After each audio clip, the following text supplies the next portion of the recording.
Alright, hello everybody and welcome to twitch.tv/HobbyBoxBurns. I'm Joe Burns, HobbyBoxBurns, and we are here with more Final Fantasy XIV Online Shadowbringers. Post-Shadowbringers, actually, we are at the very end of the 5.2 content. A little bit different start to tonight's stream compared to usually coming in with the lead-in and everything like that. Getting a late go here. But we are queued and ready to jump into Anamnesis Anitor. I cannot say either of those words, so let's settle in.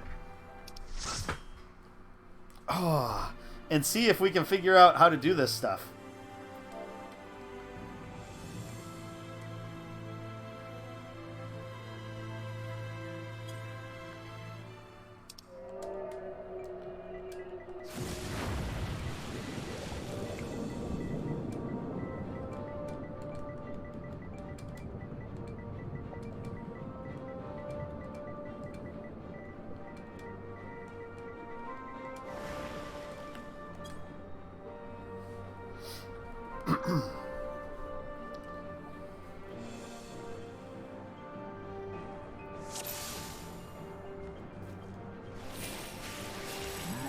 We are on Bismarck's back right now. To the depths.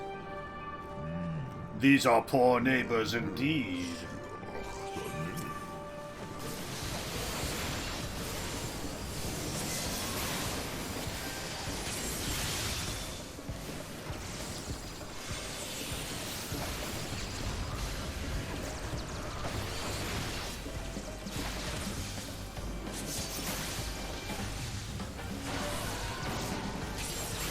Interesting music choice for this.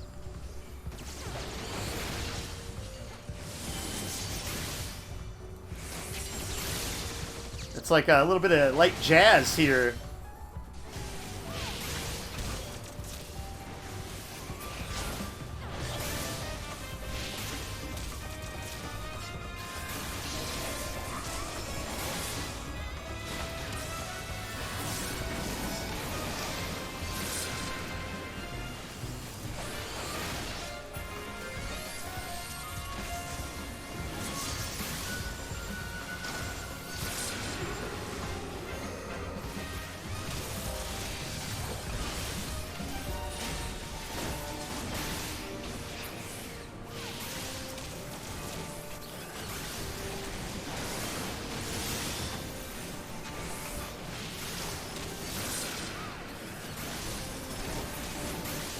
I suppose I maybe could have used Stardiver there, but it felt like a waste if there's only one enemy. The time has come to part with these interlopers. So we're on rails on this one, it seems like. This is interesting.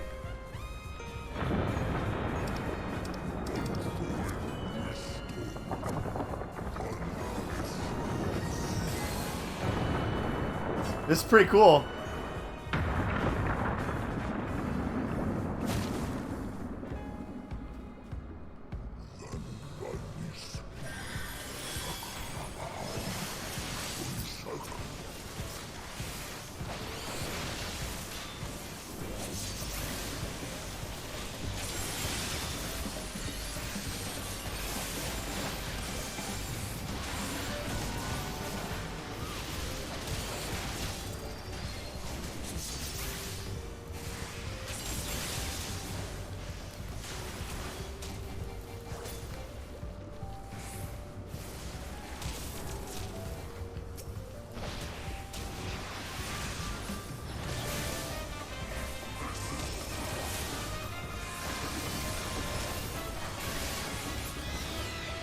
Alright.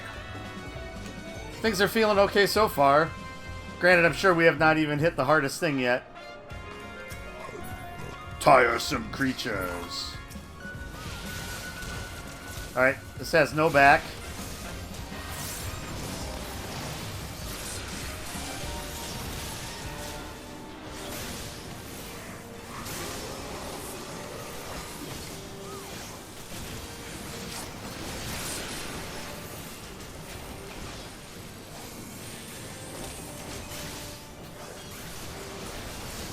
So hope everybody's having a good Friday evening so far. Usually we get to have a few more pleasantries before we jump right into the action, but running a little late tonight, so figured I would jump in. Had some work stuff, had a computer update that I had to run on this computer, computer update on my work computer, all the things. Was just running late in general. That's life. Alright, now we're going to get out into land, it looks like. Your wish is granted. Go, little wanderers. The Garden of Recollection. So this is going to be our first boss here, it looks like. Unknown. I was going to say, that's a weird-ass looking thing. I do really like this boss theme, though.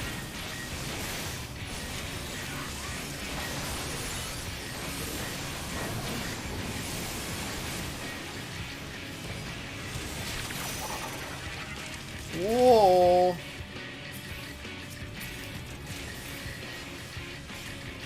I don't know where we're supposed to stand, right? Oh, right here's the only spot.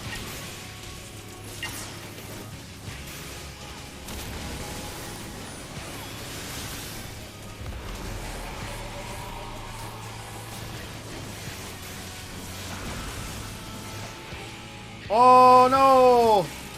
God damn. I lost my, I was so close to trying to pull it off here.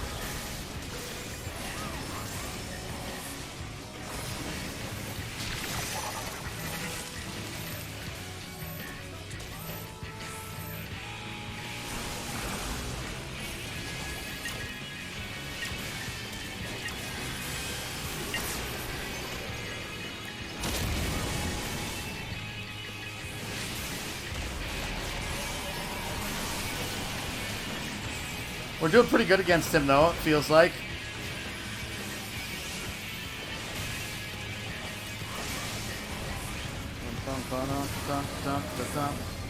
Get my positionals going. Let's do this with Ride and Thrust.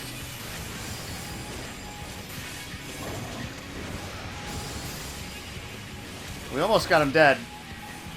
A couple more good licks here, and we got him. Yeah. There we go. Oh, there's another one. Shit. I did not notice that.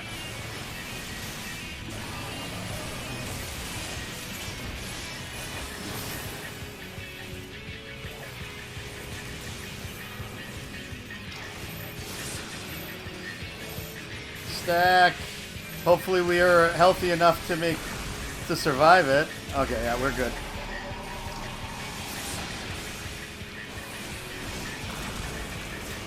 Oh, I missed that. That was my bad. Made my healer waste their benediction.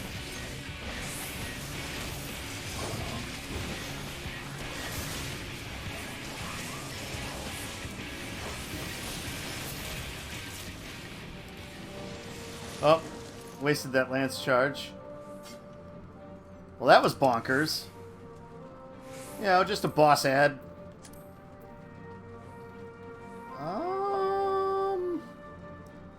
We'll need that since it's a bracelet that we can use.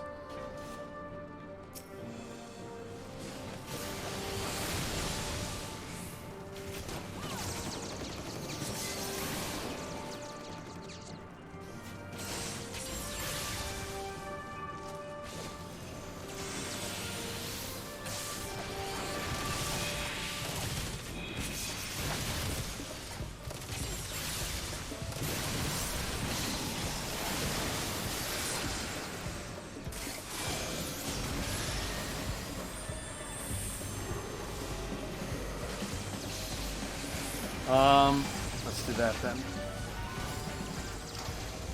Oh, I wasted that. I did that wrong.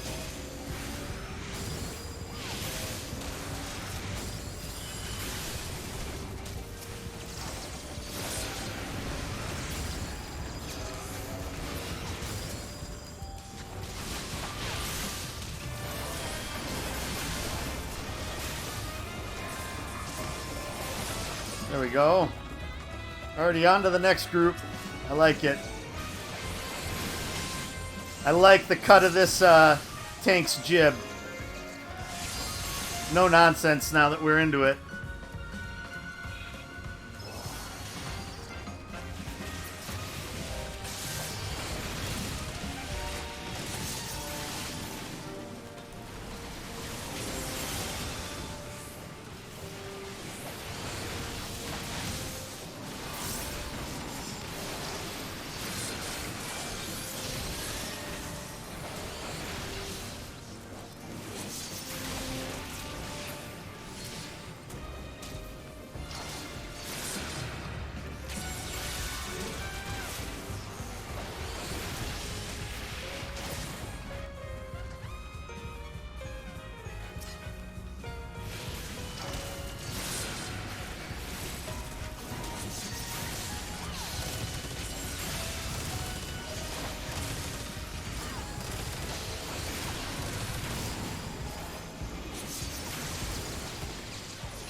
Ah.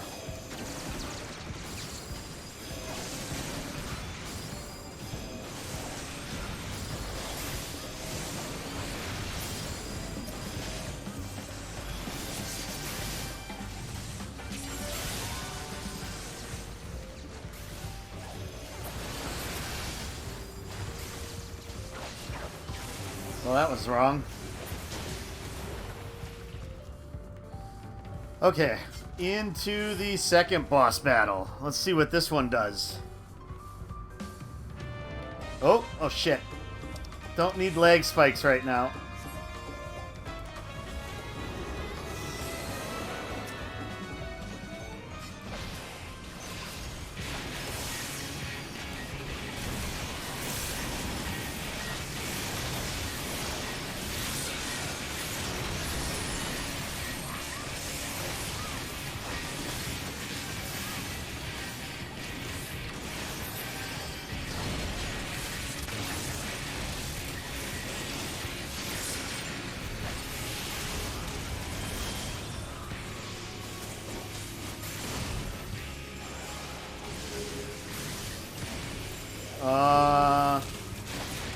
I do not know where I'm supposed to go here. Okay. Oh, shit.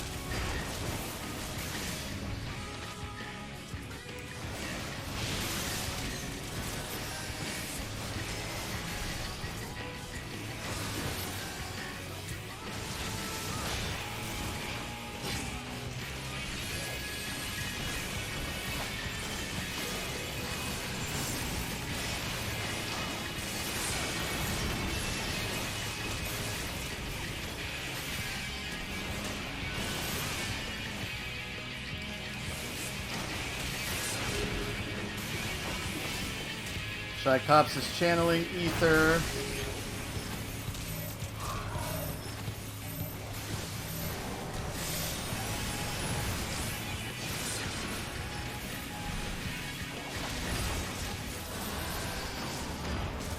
Oh, I leveled up. Wait, no, there's no way I leveled up. Oh, I got the... I'm an idiot. I won the loot that I rolled.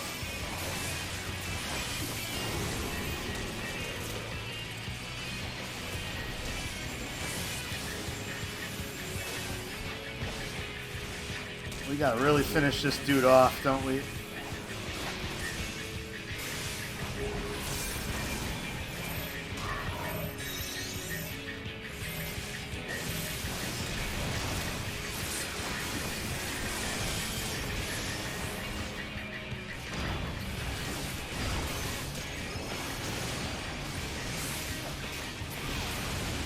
Killed him.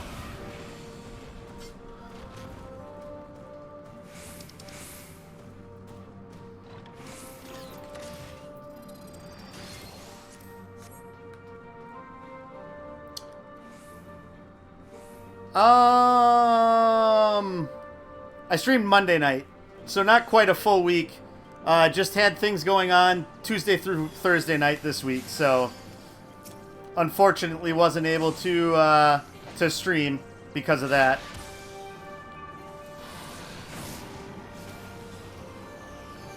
So yeah, otherwise, yeah, work actually wasn't terrible today. Was just had other things going on after work, and they just didn't wrap up. And then I did have one work thing that I had to do. Oh, that was stupid.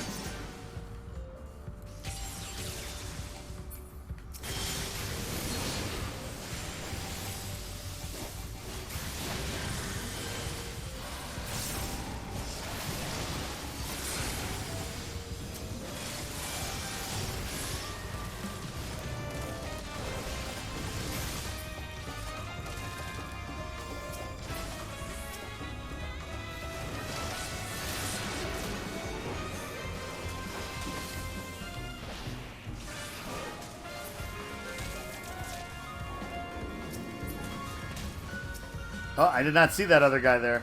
Huh. Yeah, work actually hasn't been terrible this week, except for just a really weird day on Thursday. But we made it through.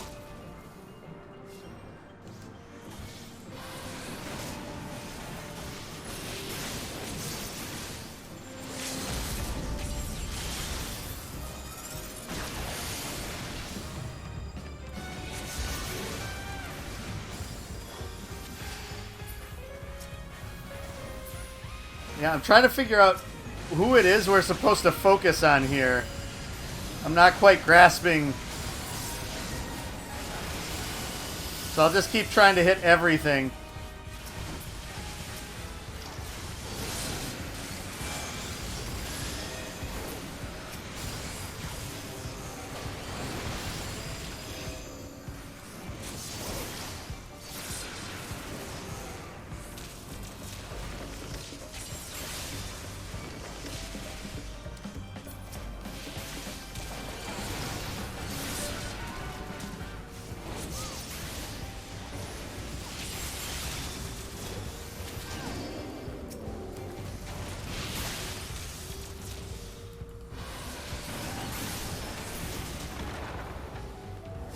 All right.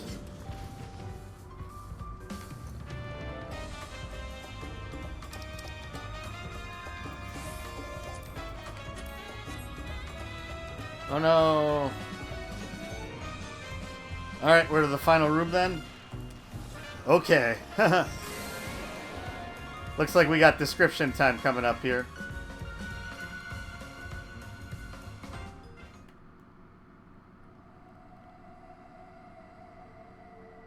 Was this like Genbu again? Merciless Matriarch, Ruxious Deem.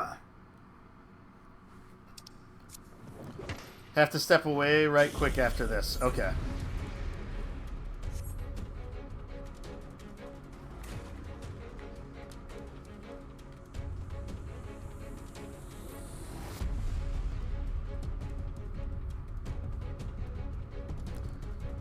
Alright, looks like he's ready.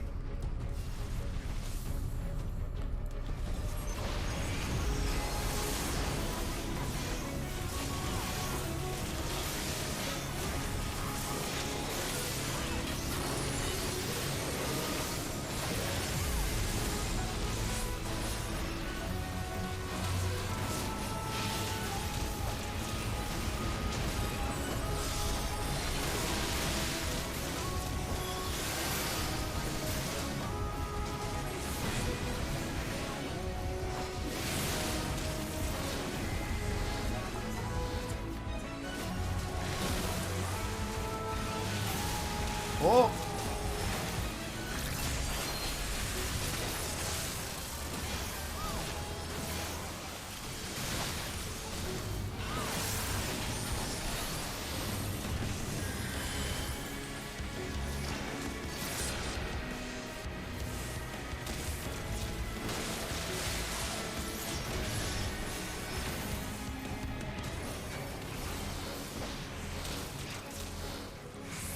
Oh, get out of my way, dude.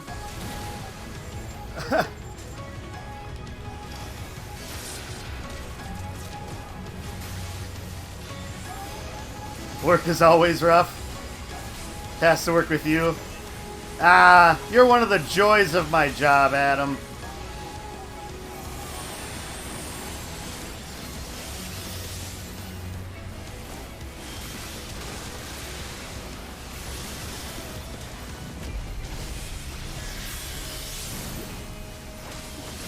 I'm struggling a little bit with positionals this time.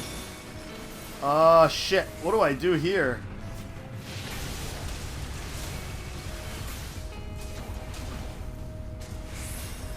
Well, well, there's no way to avoid that. We didn't move fast enough.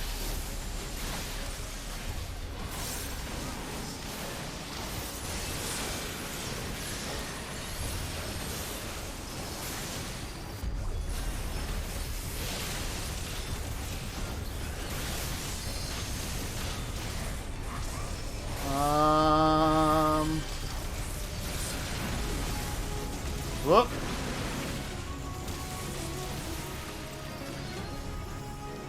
Which order are they going to go in here? I don't know. Ah. Fuck. Dang it, dang it, dang it.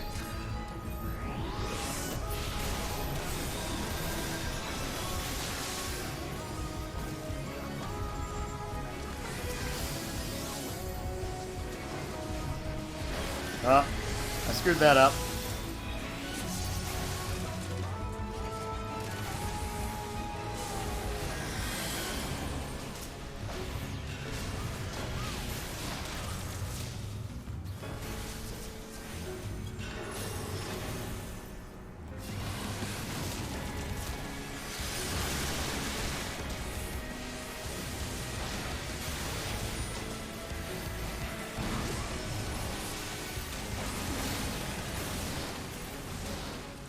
Oh, shit.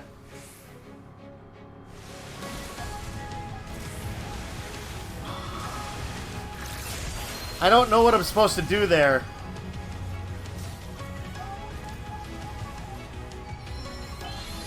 I really do not know what I'm supposed to do there. If I have that on me as well as...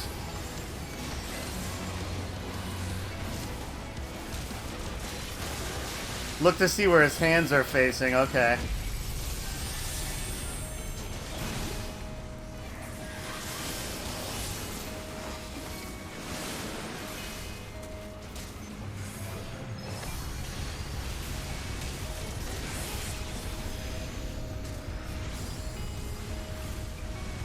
I'm not fast enough. God damn it. I guess I should have jumped at that point.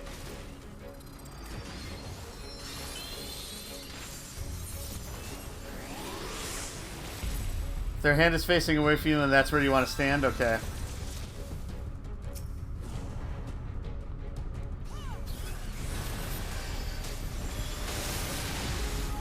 Oh my lord! I don't even know what I got hit with.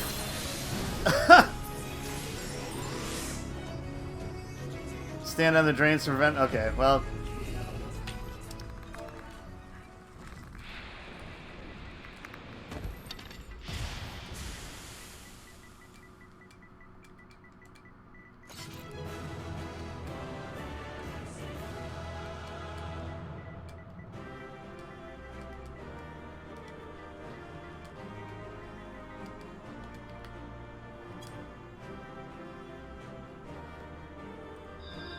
It seemed like I was lagging because...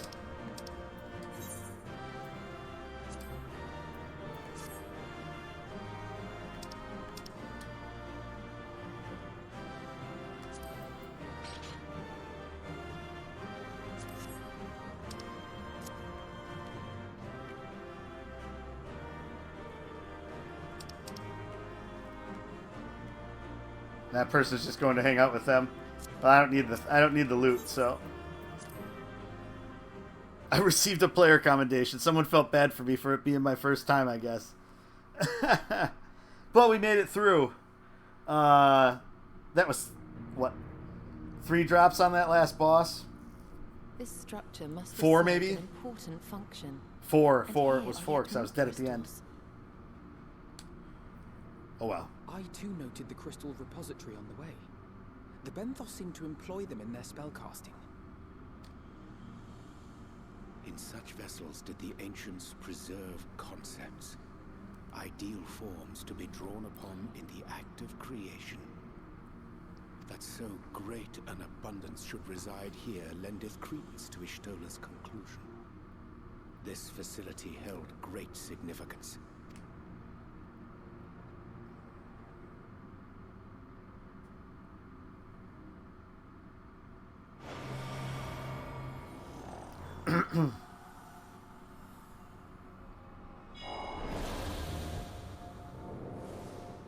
Ah. One of these.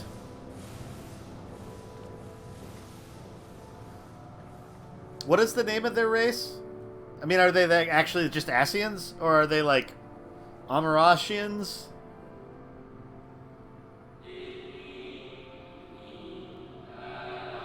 Thank you all for joining us at Anadir in these most perilous of times. By the summoning of Zodiac have we been granted a reprieve. Yet immutable as the laws he has woven may seem, they will not serve to forestall our doom.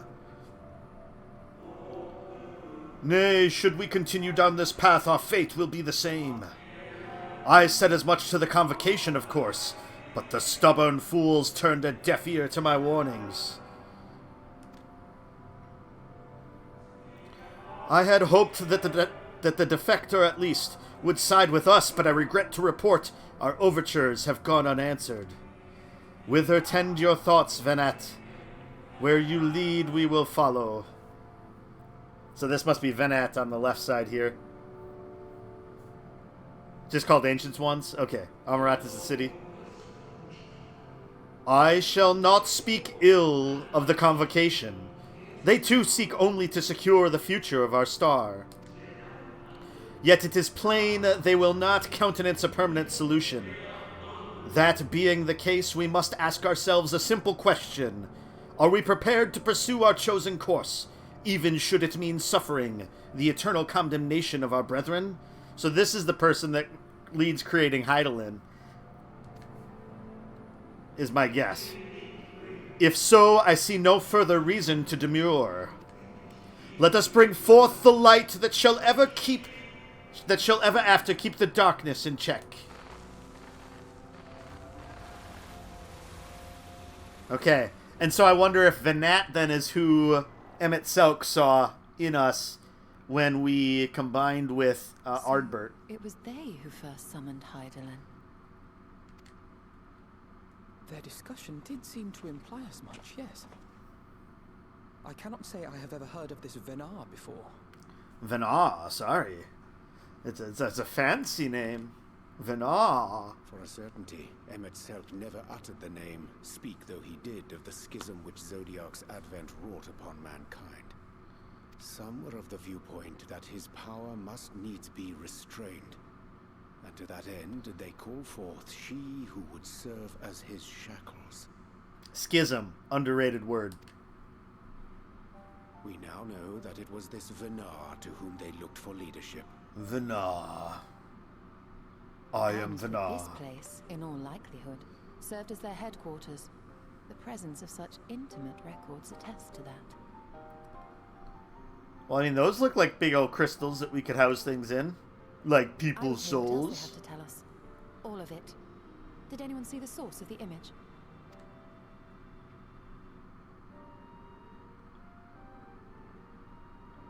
I think it came from over there.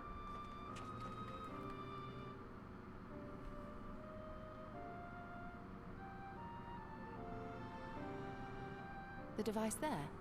Then let us see what other secrets it holds. I nailed it. That's exactly what and how the Warrior of Light said things.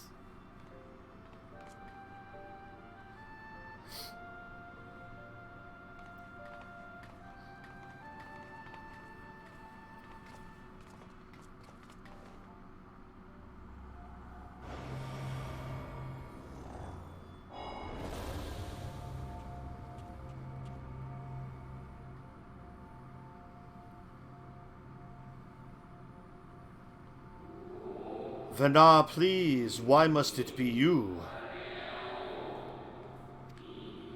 If I may speak plainly, I would sooner it were another, any other. You are our leader. None can take your place. You know as well as I that but few support our cause, far fewer than they who place their faith in Zodiac. If Hydaelyn is to stand a chance of opposing him, I am the only one who might suffice as her heart. Rest assured, however, I shall not vanish from this world. The form I take shall ever remain my choice. Then I will press you no more. Only know this: you will be sorely missed.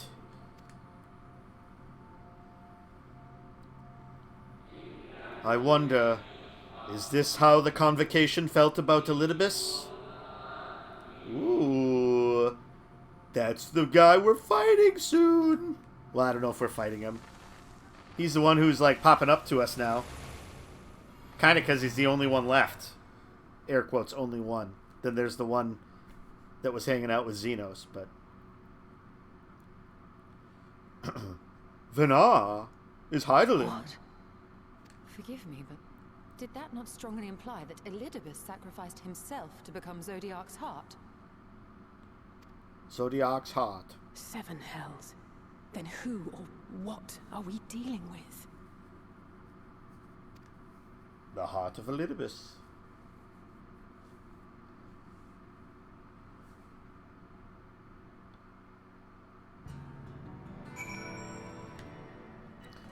Alright. I think I'm following what's going on. I had always assumed Elidibus to be of the same ilk as La Habrea and Emmett Selk. But if the real Elidibus sacrificed himself before the Sundering... It makes no sense. That this facility shared intimate ties with the Academia Anadir may readily be discerned from the common element in their names. Based on mine observations, 'tis like that the forms housed here were conveyed unto the Academia only when required, and thence returned for safekeeping. Yet, such procedural minutiae are of largely academic interest, I concede. 'Tis unto the parties which did frequent these institutions that our thoughts should rightly turn, specifically, if followers of Venar and the Convocation of 14, to say naught of the matter of Elidibus.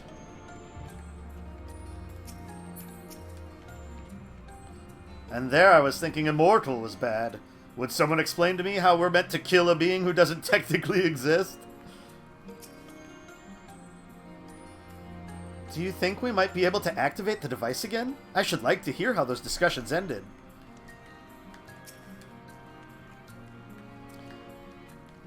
The device appears to activate from a form of ethereal attunement, not unlike an aetherite.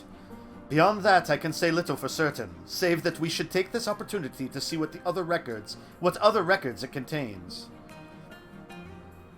Alright, this is the lore dump quest. Setting the stage not only for the finale of Shadowbringers, but what Endwalker is going to be. No response. Confound it!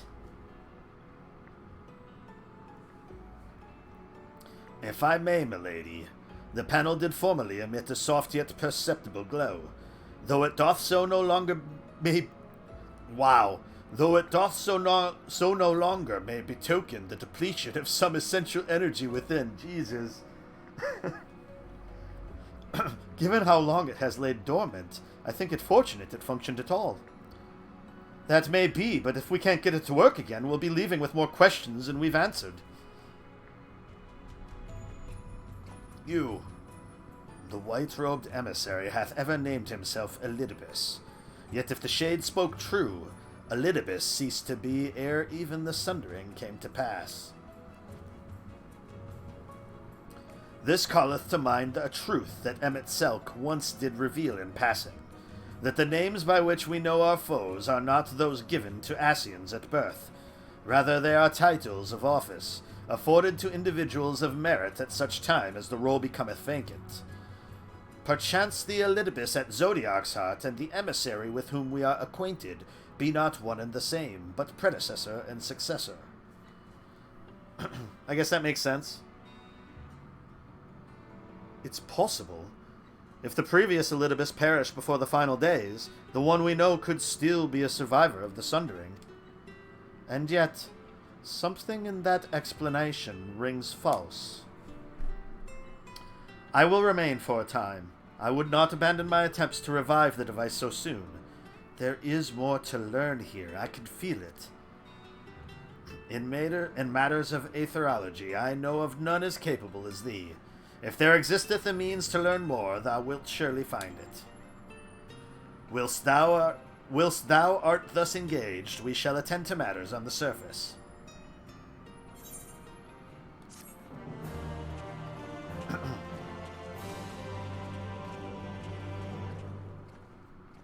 You may now enter the Anamnesis Anadur with a party of NPC. Oh, okay, that's just the trust blurb. Just the trust blurb. Blurb, blurb, blurb.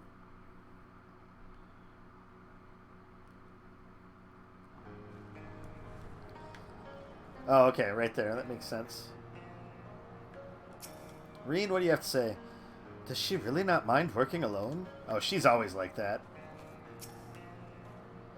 Answers never did come to us tied neatly with a bow.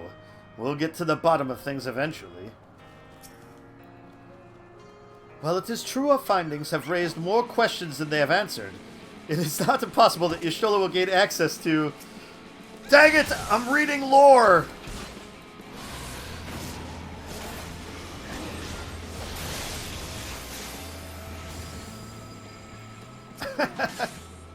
It's story time, damn it! It is not impossible that Y'shtola will gain access to additional records. And if nothing else, we have spared Yulmore from invasion.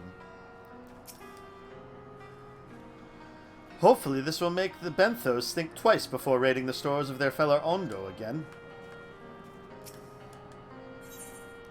Echoes of a Fallen Star. Urianger presumably has some idea as to what you might usefully do while Y'shtola pursues her investigations in Anamnesis Anadur. Can we but uncover Elidibus's true origins, we may yet come to understand his designs. To that end, Y'shtola must needs be afforded as much time as she doth require to complete her investigation. To the extent that such things are within our control, yes. Speaking of which, perhaps we might trouble the Exarch for news of his progress with the spirit vessel. He will no doubt wish to hear of our own discoveries as well, such as they are. Okay, they're going to teleport us back there. That's nice of them.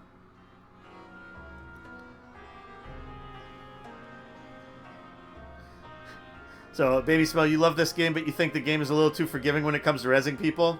What, I shouldn't be able to be rezzed like at basically on demand?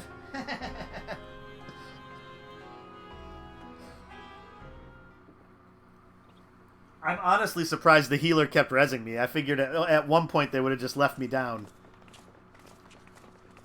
Though I think you were right. I do think I was lagging a bit. Like, some of those things I shouldn't have been in...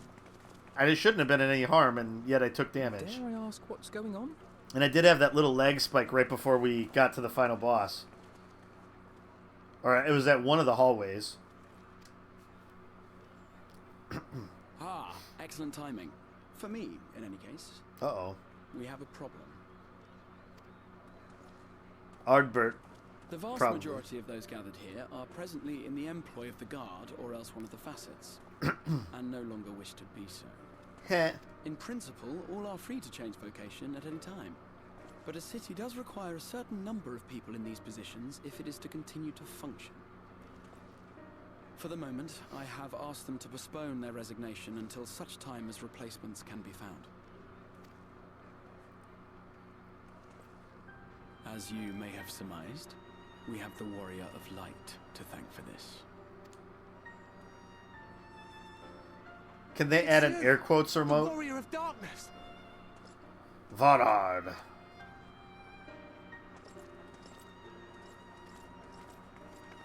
You understand, don't you? Someone's going to have to look after this place once you're gone. We just want to be ready to do our bit when the time comes. And not only here, but everywhere. Which is why we've got to get out there and lend a hand to those in need. That's what you did, isn't it? Even if it was just little things at the start. You helped people. People, chocobos, you name it. I think it's best to stay silent here, actually. This is one of those... It's complicated. This is my complicated stare. Strong and silent. Just as a hero should be. You let your actions speak for you, and we mean to do the same. We might have our sky back, but there are still people who need help. Okay, that didn't work the way I was hoping. We follow in your footsteps, then I choose to believe we too can be heroes one day. even warriors of light. Well, Elidibus is nothing if not effective. In this case, anyway.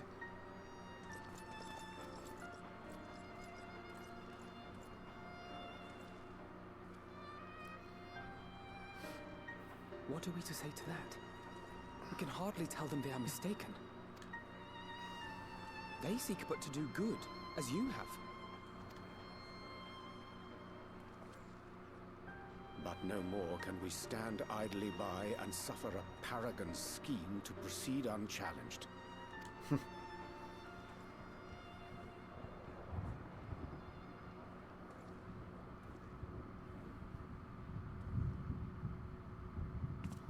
A storm is brewing. Oh, it's quite the storm.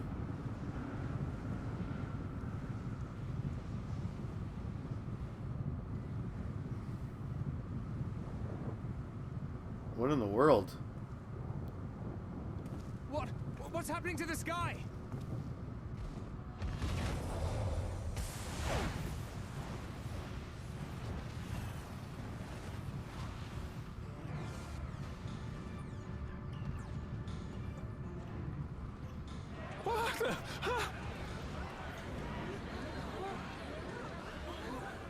Didn't see this coming. Oh no!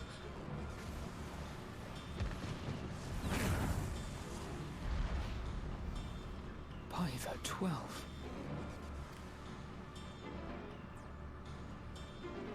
A star shower. What does that mean?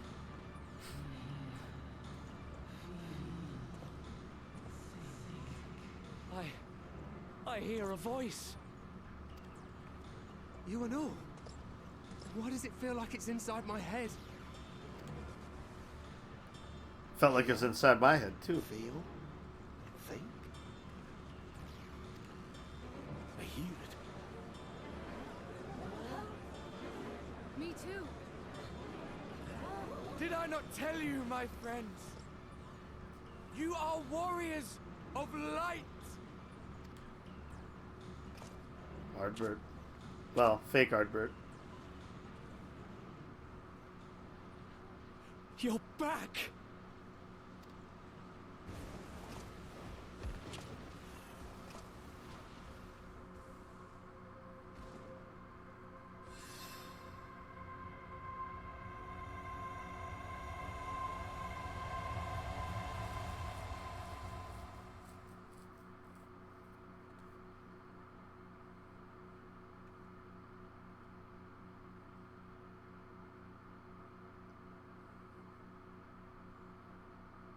Did you like the Laser Light Show?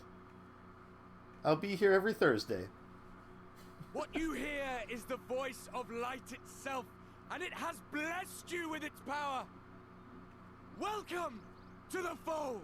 Oh gosh. Jeez. What a ruse. I'm a warrior of light. I've been chosen. Can it be? Me, the hero. Yes, even you can be a warrior of light.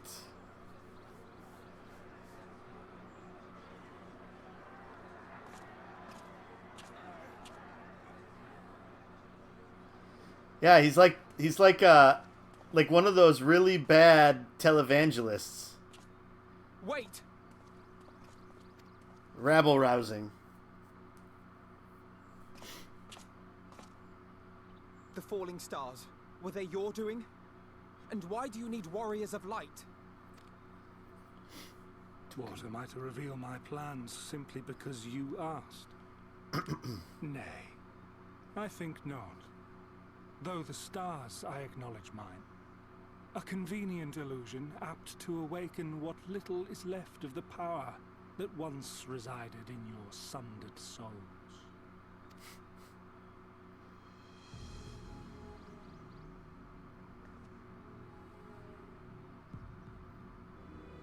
That which you and yours call the Echo. and an echo it is, of a symphony, but a fraction of what men in their completeness once possessed. Even those among you who tower over others in the gift have only the faintest trace of it. But though sundered and forgotten through death and mocking rebirth, it has persisted. Oh, I skipped part of Through it. the rekindling of memory, I have awoken the ability. Just as Hydaelyn is wont to do when she has need of new minions.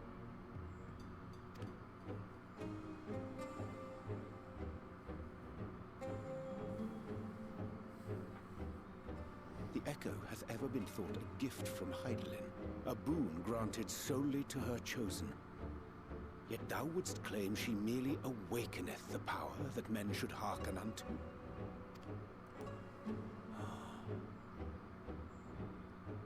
Just like in Star Wars, everybody can have the Force. Given the perceived simultaneity of her call and the awakening of her chosen's capacity to hear it, it is only natural that we thus attributed the source of the gift. Yet if, in truth, the Echo is a prerequisite for hearing her voice, one might surmise that her call never ceaseth, such that all who awaken to their innate gift might receive of the blessing of light at the self-same instant. In sooth, we bore witness to this but moments ago. At the sight of the star shower, full many in the crowd did speak of hearing a voice in their minds, did they not?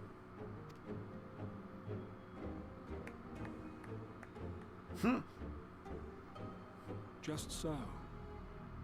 And whenever Hydaelyn has need of new servants, she is quick to pluck comets from the heavens or create illusions of the same.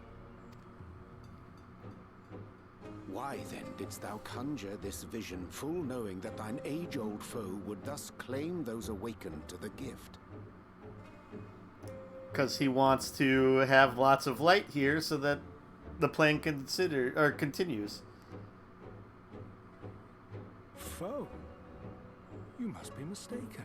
As you see, I am a warrior of light. And together with my comrades in arms, I shall save the world. Just like you.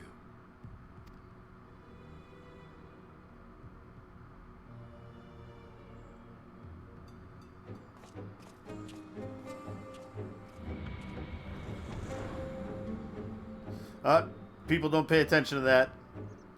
You didn't see the Warrior of Light just escape into a dark void.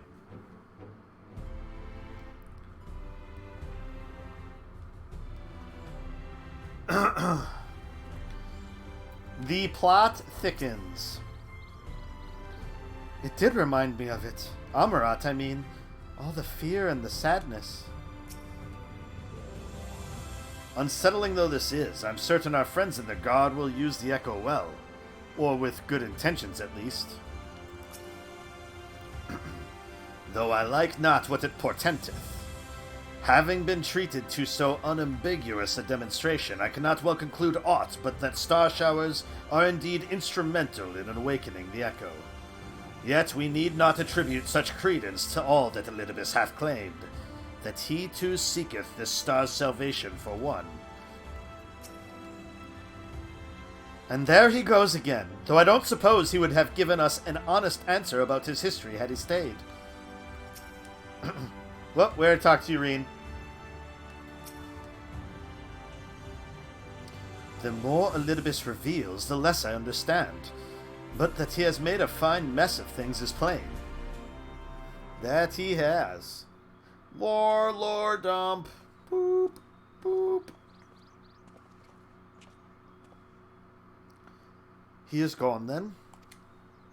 I've managed to persuade a number of our would-be deserters to reconsider, at least delay, their departure. But as many are deaf to my entreaties. Young Thaler and Vonard are among them, I am sorry to say.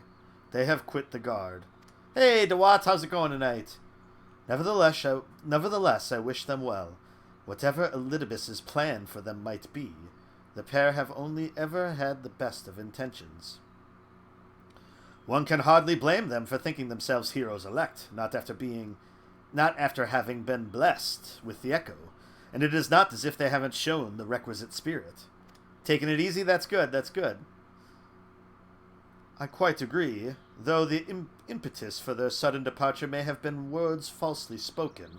The men and women in whose footsteps they would follow are heroes in truth, warriors of light, Ardbert, yourself most of all.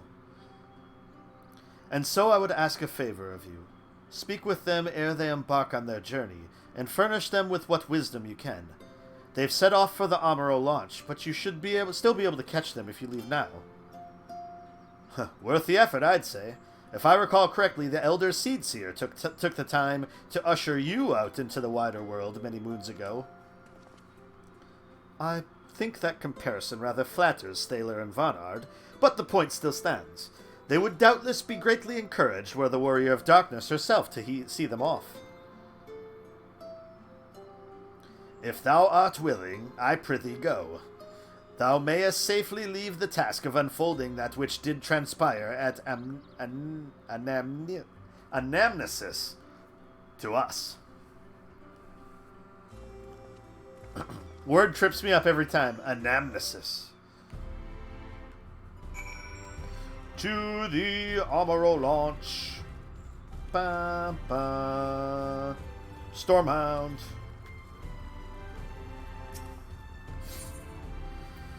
Boo, boo, boo, boo.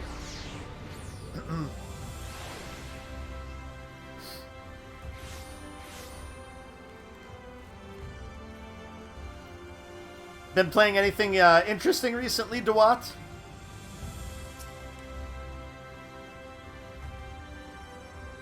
You again? I mean, it's you, milady. Sorry. It's been a funny old day. Fire Emblem 4? Nice, nice.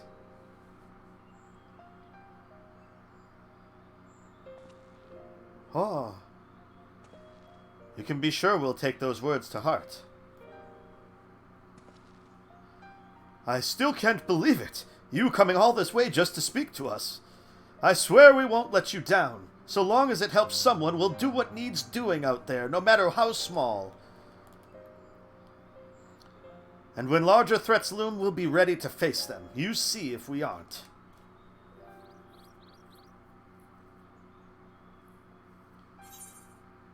The path shall ever be revealed to those who are true of heart. Well, what are you waiting for? Get out there. The path shall... Yeah. I would say something more inspiring, not just get the hell out of here.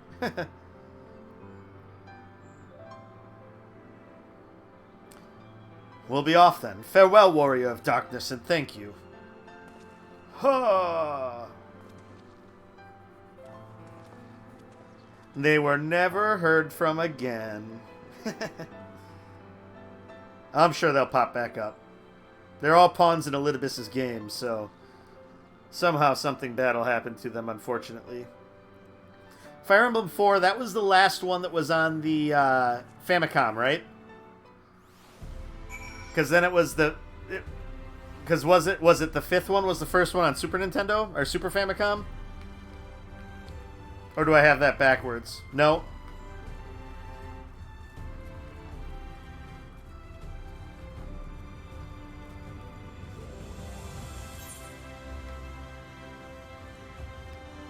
Oh, okay, so it's back down there.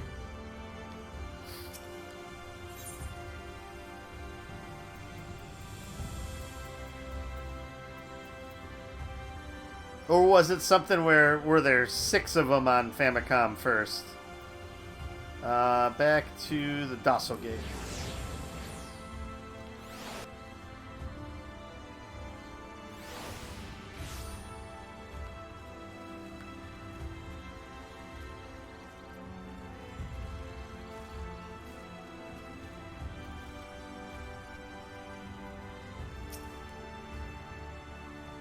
Oh, okay. NES was just 1 and 2, and then Super NES was 3 through 5. Gotcha. Okay. I guess, yeah, if 1 was 1990 and 2 was 91 or 92. The Super Famicom came out like right on the heels of that, so that makes sense. Let's talk to Beglug first and see if I can get that voice down. I was so deeply immersed in my research that I entirely failed to notice the star shower bugger. Thou art returned, and at a most opportune time. We have but this moment concluded our account of all that came to pass in the deep. And it wasn't until... Was Fire Emblem 4 the first one to come out in the US? It was one of the Super Nintendo ones, right? Honestly, don't listen to all this prattle about the life-changing importance of your words to impressionable young heroes. You could nod mutely in their general direction and they'd still be inspired. There are lots of cracks at the nodding bit. This land is our home, and it is who we must protect. And it is we who must protect it. Even if he didn't believe a word he was saying, and it's all part of some terrible scheme, it's hard not to take his message to heart. FE7 GBA. Okay, yes. I am proving that I am a paragon of knowledge when it comes to Fire Emblem. More like a pariah of knowledge. I take it they were suitably inspired. Of course. Is me. You caused quite a stir when you set forth as the Elder Seedseer's newly anointed envoy, you know. Minfilia was delighted. The world is ever in need of heroes, she said. What number Fire Emblem is 3 houses? In the teens somewhere, right? Mid-teens? Thank you for making the effort. I'm certain your words will be a boon to them. While you were away, the others told me of your investigation. We have yet to discuss how to proceed, however. You think 16?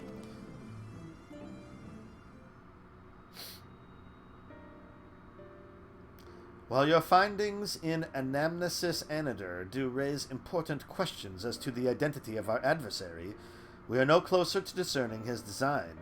Nor do I know of any other potential avenue of investigation.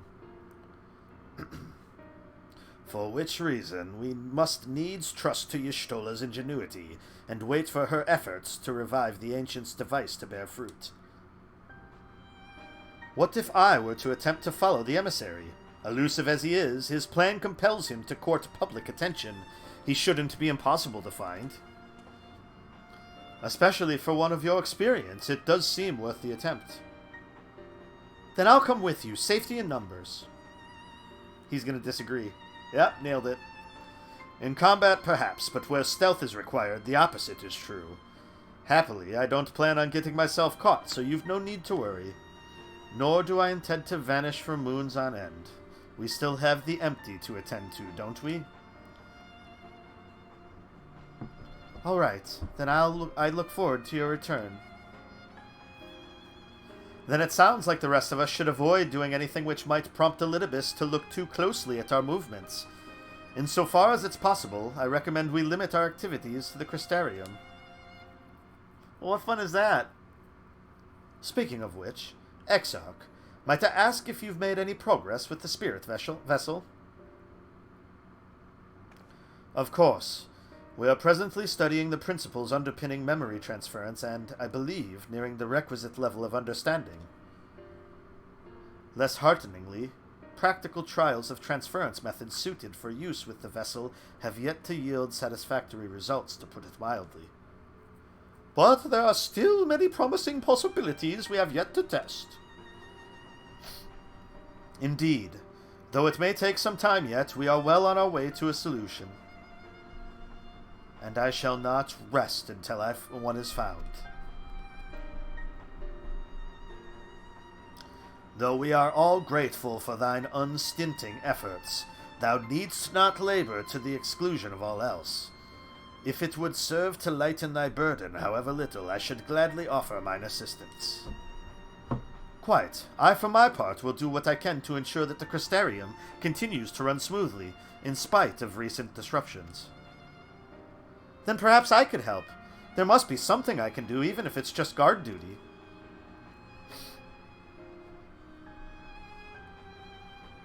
Is that what we're going to be doing? Guard duty now? Thank you. All of you. I shall breathe easier for your assistance. Of course, the evidence of the recent past. It will not be long before some new crisis arrives to throw our plans into disarray, at which time your services will be in particular demand. That being the case, perhaps you might take this opportunity to retire to your suite at the Pendants. Is Elidibus going to come talk to us now? Usually when they forced us to go back there, Ardbert would come talk to us, but... I will accompany my brother and make sure he doesn't get carried away. You will do as you're told and get some rest. Both of you.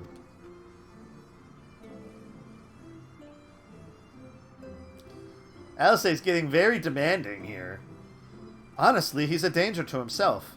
If I were Lena, I think I would have hit him over the head with a blunt object by now. At least then he'd lie down. Oh, Alisay. One of these methods will work, it must. Of course, I don't wish to worry Lena. She has more than enough to worry about already. But I swore that I would return you all home. All right, fine. I will henceforth endeavor to take breaks when appropriate. Well, Lena is watching. Knowing not whether Elidibus is of or... excuse me. Knowing not whether Elidibus or our ever-waning connection to the source representeth the more pressing problem, we must needs attend to both and risk solving neither.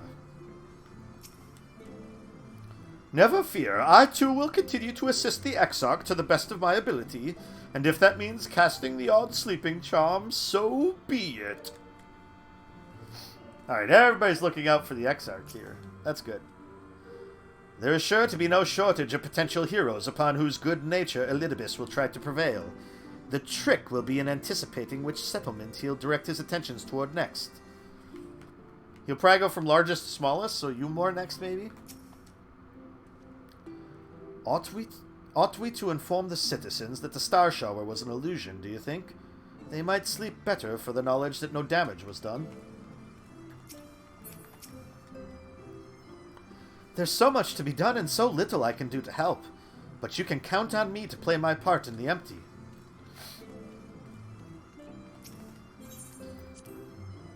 Alright. Well, time to go take a nap, I guess. If that's what everybody's telling us to do. You gotta go to your room. Go to your room, Warrior of Light. Gotta jump over this fool. Oh, they moved too fast.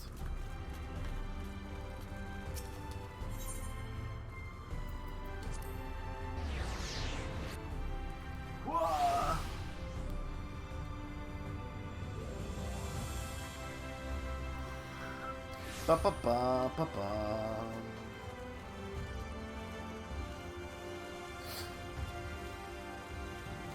So for FE4, Dewat, are you playing a fan-translated version on an emulator, or are you playing like the original,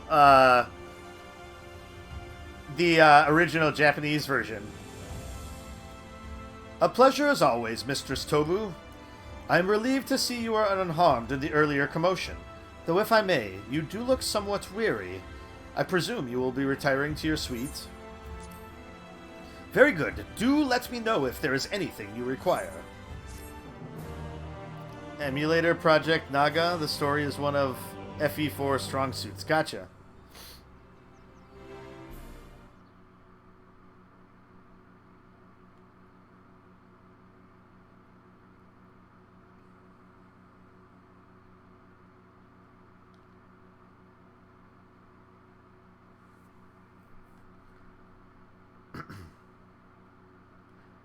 Quiet before the storm.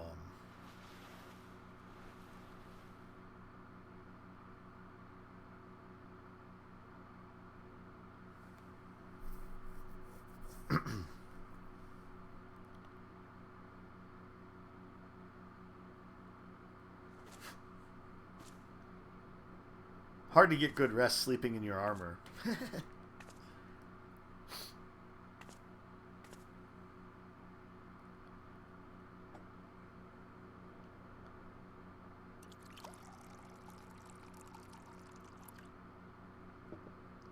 those water effects. Whoa! Clip that right through your helm.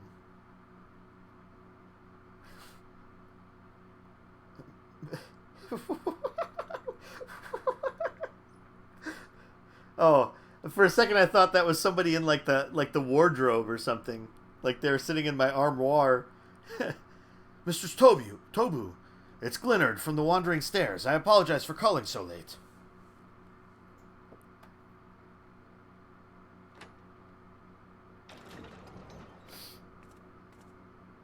Hey! A friend of yours was asking after you. You may remember them from that business with the cardinal virtues.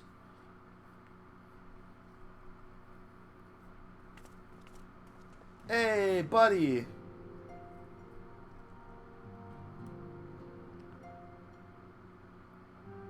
What charming accommodations! Okay, so this is interesting.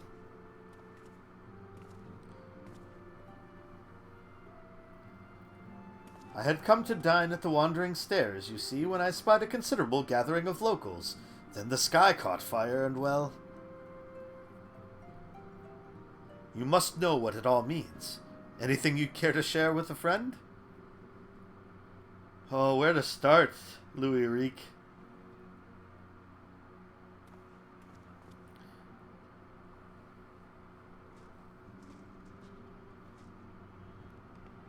Oh, it was just the wind. I was like, is somebody climbing in my window? That is alarming, to say the least. It's all well and good that others have come to appreciate the Warriors of Light, but we cannot allow this charlatan to exploit their legacy. So...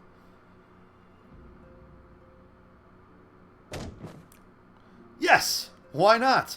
We shall reform the indomitable duo that is Reek and Callista and put an end to his shenanigans. I love the detail of the piece of fruit just rolling on the table. Eager as ever, I see. Oh, Reek. Yes, I know. No need to say it. You've no intention of involving me. I'm stupid, but I'm not naive.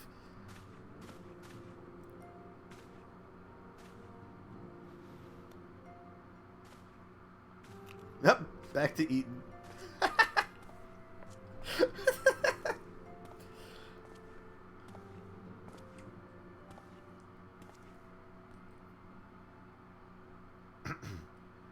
You're the better hunter, and the better person besides.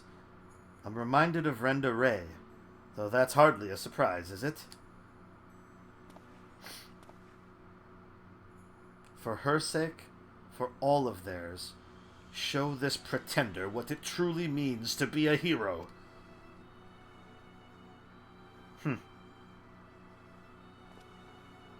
Aha! Ha-cha-cha-cha! Well, sorry to barge in. Thanks for the apple.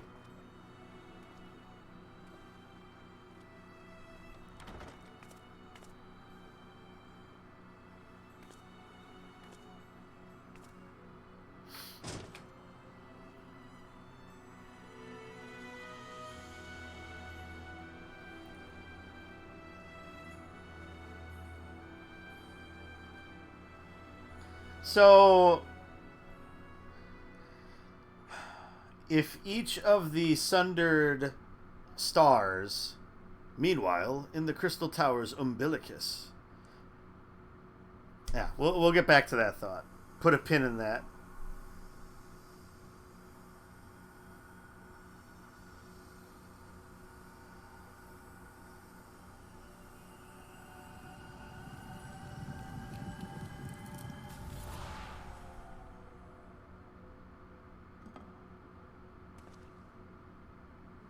Foiled again.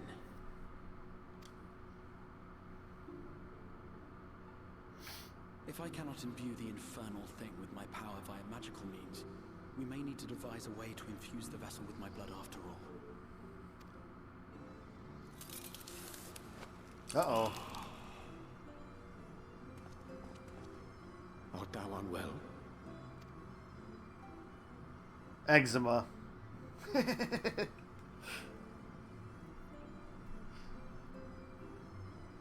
Or perhaps a brief respite?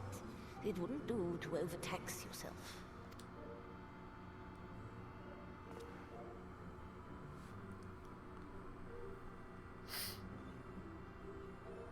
I'm fine.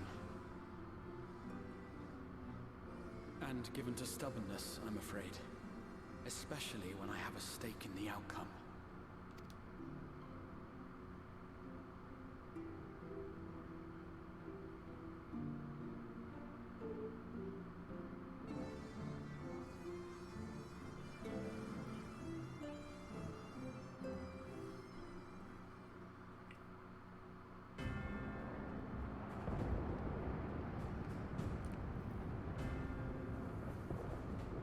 Oh, this is flashback to the destruction of Amarat.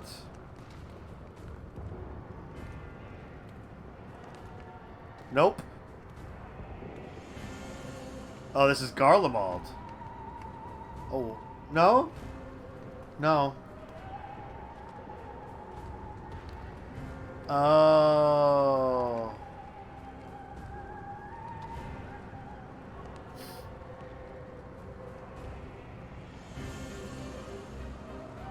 That's right, because Xenos is trying to find Zodiark.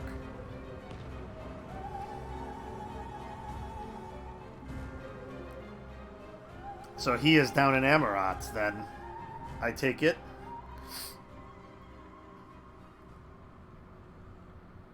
Or dreaming it? Woof. His ear has some texture issues. Again.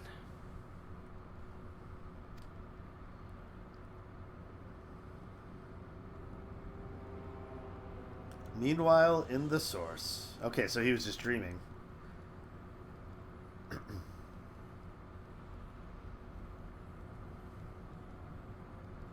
A recurring dream. They do so fascinate me. Might I trouble you for the details?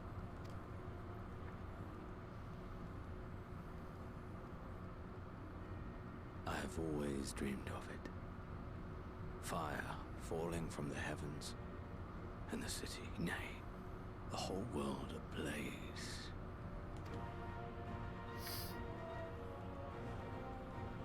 Indeed. Could Emmett Selk have found a way? Precious few possess memories of the final days. The final days?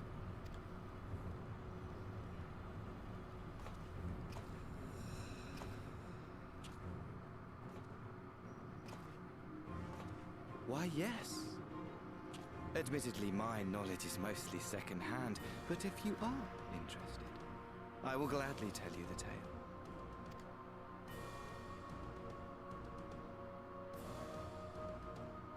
The tale of the world's end.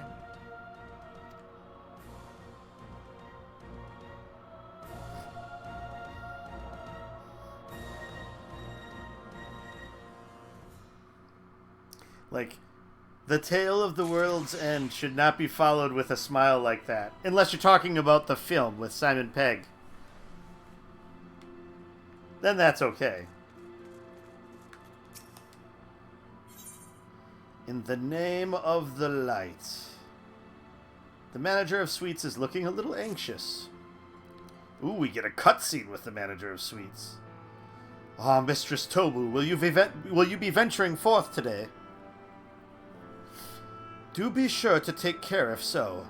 Though they say the star shower was harmless, one can never be too careful. But I concede it is not for me to tell the Warrior of Darkness how to look after herself. Old habits, you understand. Ah, Callista, how very opportune. Morin. Greetings, my friend. Do you perchance have a moment to spare?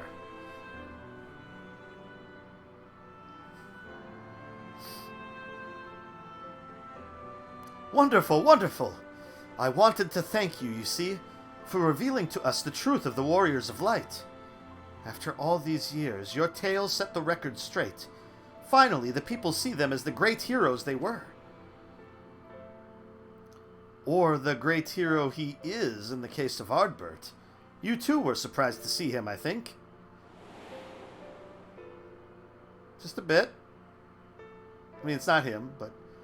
At the time, I was not certain of what to make of it all, but I could see the effect his words had on those around me. And then the stars rained down from the sky and, well, you know the rest.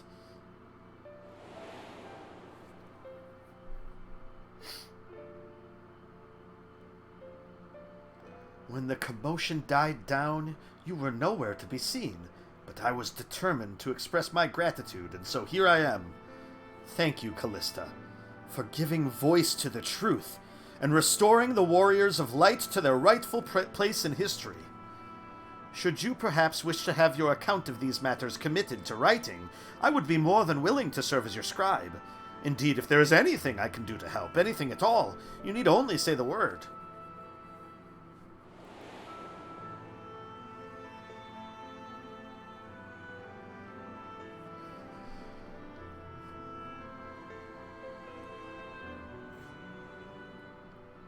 I mean, Elidibus has set up quite the thing that we can't really do much about.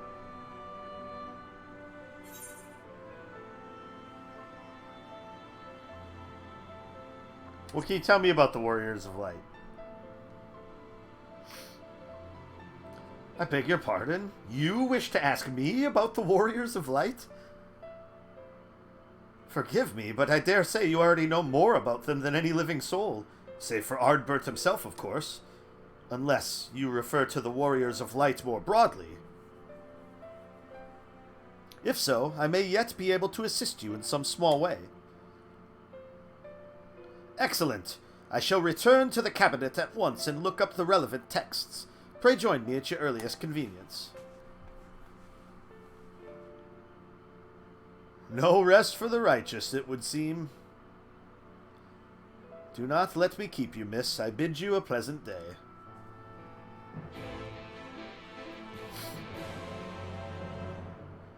For some reason, I don't think it will be that pleasant. It seems like shit is about to hit the fan. Cabinet of Curiosity.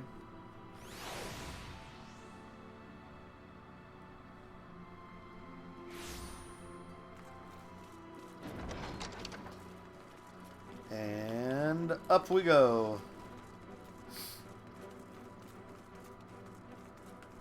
Quite the library.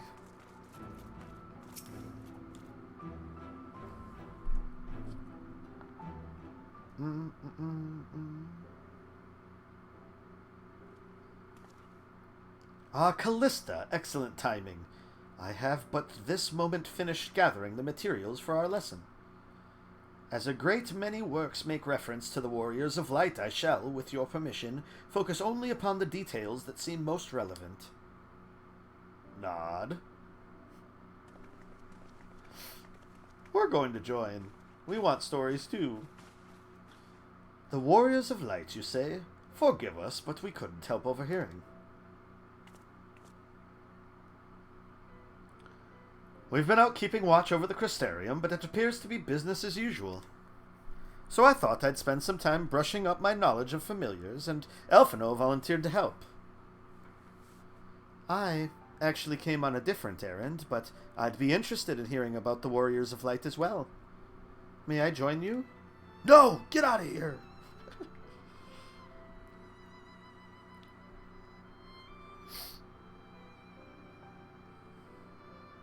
Of course, the more the merrier. That's what I expected he was going to say. If you would care to find a table below, I shall be down with the books in a moment.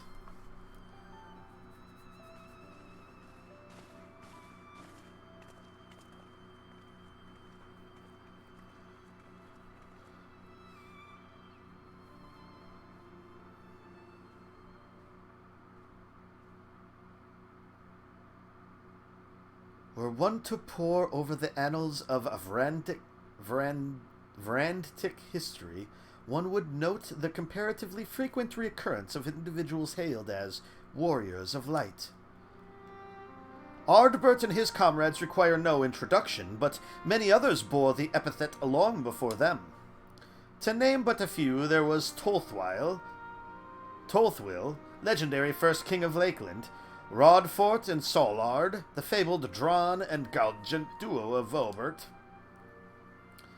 And no list of Rantic heroes would be complete without the Archmage Tiuna of Ronka. In older texts, she too was called a warrior of light.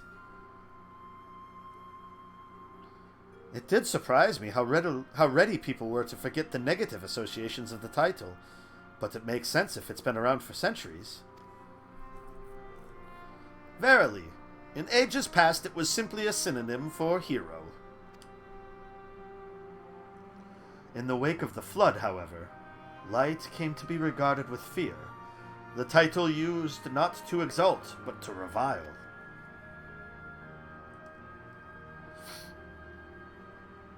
A far cry from its beginnings.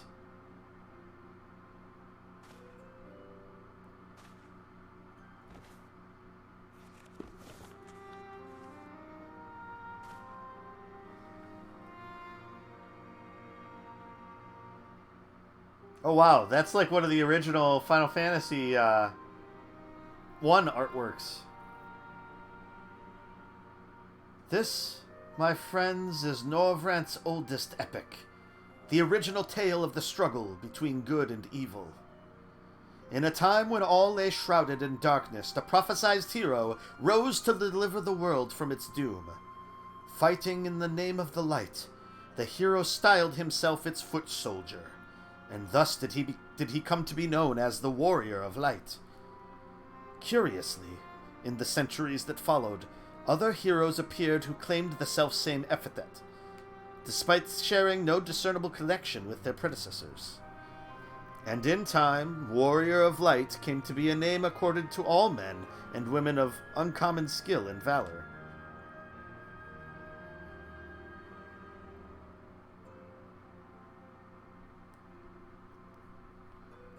Well, well, the plot thickens. As you know, the title of Warrior of Light is also used in the source. Though the manners in which individuals have earned it are many and varied, heroes have been honored thus since antiquity. Nor does the custom show any sign of dying out, as you can well attest. It makes you wonder, doesn't it? It surely can't be a coincidence. Indeed not. Let us imagine a man who has awakened to the echo and is able to hear Heidelin's voice. As she styles him, so too does he style himself, a warrior of light. Of course, being blessed with the echo does not itself make one a hero, and conversely, there will have been no few heroes who were not blessed with it. But such distinctions are immaterial to the masses, and over time they came to use the title Warrior of Light and the word hero interchangeably.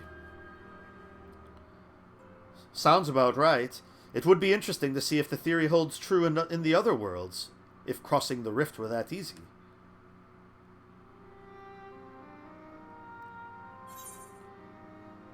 Heidelin did call me a warrior of light. What's in a name? It doesn't change anything. And there I was thinking I was special. We'll do the first one.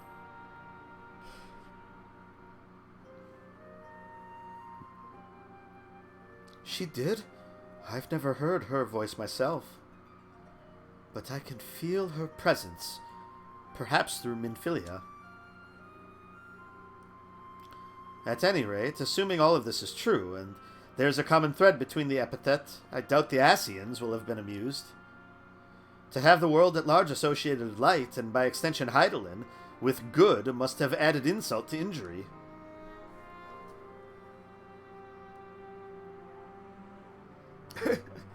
Morin's just like, okay, well, this discussion is undeniably fascinating. I wonder, should I be privy to it? Mayhap it would be better if I excused myself? Oh, no need for that, my friend. Pray accept our apologies. Your lesson on the Warriors of Light has given us much to ponder. Oh, did someone say Warriors of Light? Oh, ah!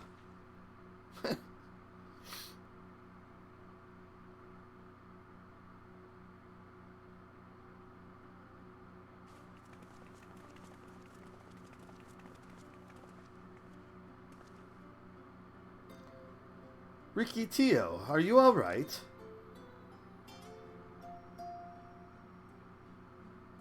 Ah, my precious tomes. Did I not say you must take care in the cabinet?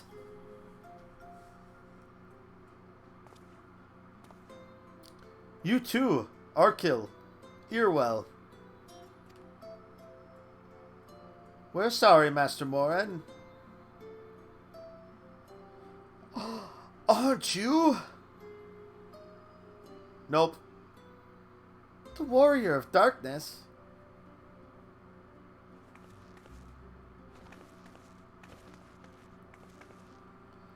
My name's Ricky Tio, and I want to help everyone.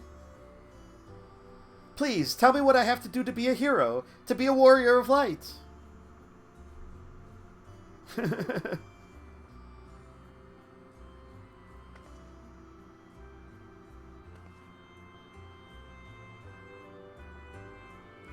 Eat your vegetables, do your homework, get plenty of rest, everything your parents tell you to do.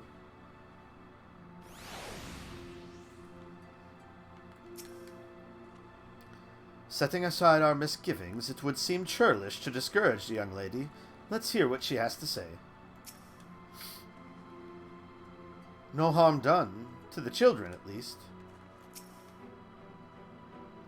Even children want to become warriors of light. The children's inquisitiveness is to be commended, but... my precious tomes! Irwell? We're sorry we knocked over the books. Arkil? Do you remember me? When you returned from the sea with the Exarch, I asked you how you became so strong. And I said, shh! Snitches get stitches, Arkil. You're supposed to be quiet. So, I want to be a warrior of light, but not one that fights with a sword and all that. No, I want to be the kind that fights with potions and heals people, an apothecary. And I'm going to help everyone in the Crystarium. No, in all of Norvrant. When I told Arkil and Irwell this, they said that the cabinet should have lots of tomes about potions. But this place is so big, and we don't have the faintest idea where to begin searching. At this rate, I'm not going to get anywhere. If one knew where to look, one should indeed be able to find treatises on potions here. Even so, I fear they may prove a little difficult for one so young, but Esteemed warrior of darkness, perhaps you might accompany young Rikitio to Spagyrix? Rather than through tomes, I believe she stands to learn more by observing the Chirurgeons at their work. Sounds like a plan. It seems we've finished here, so we'll come with you.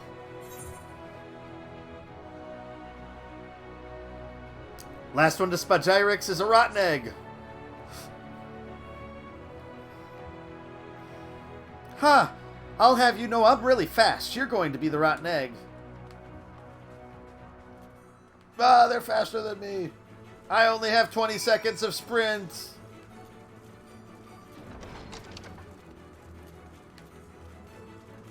Ha! I'm going to cheat.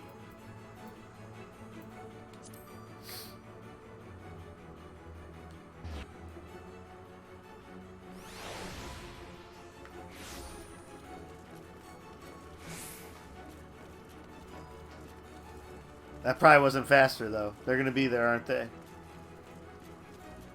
No! No!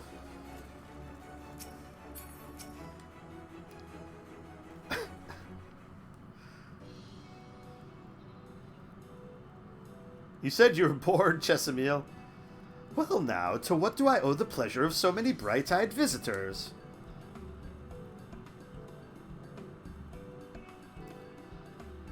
Is that the way of it, sweetie? You wish to learn about medicine? That's right. I want to become a warrior of light who uses potions to help people all over the world. Well, that is a very noble endeavor, and you aren't alone in it. No few at our infirmary yearn to venture forth as warriors of light. But ultimately, they have all decided not to pursue that dream. Huh? Why? Because the people here need them too, sweetie. The guards who place themselves in harm's way to keep us safe. The artisans who toil tirelessly that we might sustain our way of life. And younglings like you who are the future of the Crystarium. They couldn't simply abandon them, you see, and so difficult though it was, they made the decision to remain. Then, does that mean my dream isn't any good? Oh, sweetie, yours is a wonderful dream, and it would be my pleasure to help you to pursue it.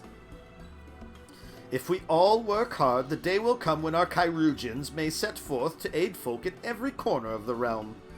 As we strive towards that day, I hope that we can rely upon you as well. Though I must warn you, ours is not an easy path. No, you must work very, very hard. I'm not afraid of hard work. I'll become the best apothecary ever, just you watch. That's the spirit. Without further ado, then, may I entrust you with a task? I have placed an order at Sweet Sieve for a potion ingredient, and I would like you to go and collect it. Ooh, an ingredient! Leave it to me, miss!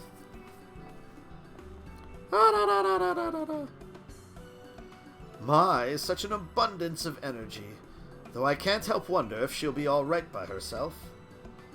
Warrior of Light, go with her. My apologies, but would you mind accompanying her? When you arrive at Sweet Sieve, speak with a woman named Gracine, and she'll point you in the right direction. I have no idea where this place is. I shall join you. As the one who suggested this course to Riki Tio, I would assist her in her first steps.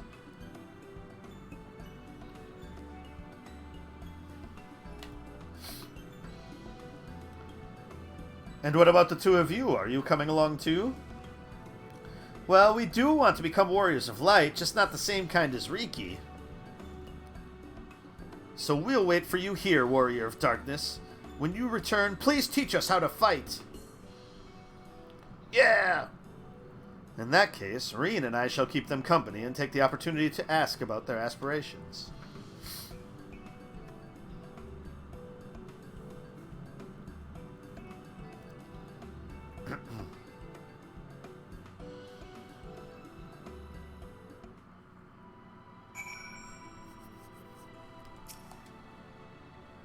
Thank you, sweetie. I feel better knowing that you're keeping an eye on Riki Tio. If it's to be had at Sweet Sieve, I assume the ingredient is some manner of crop. Whoa. Whoa, sorry, Alice. I got a little close. Too many grown-ups would only diminish Riki Tio's sense of accomplishment. We'll stay here and talk to her friends. We know you're busy, but we want to be just like you. We hope you'll teach us how. We won't move an ilm until you return. Alright. Where the heck is Sweet Sieve? Okay, down across the way here.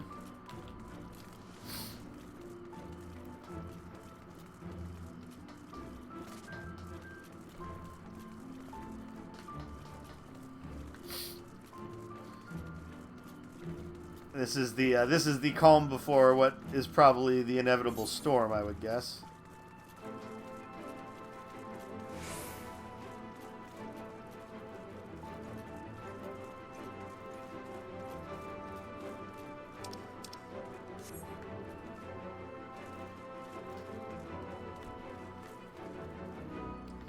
Oh, and is it on the other side of this wall? Huh. Okay. Well, that's a spot of this town I've never been to before.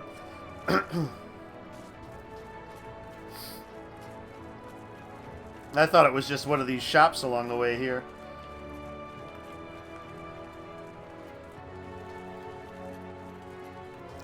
The Quadrivium.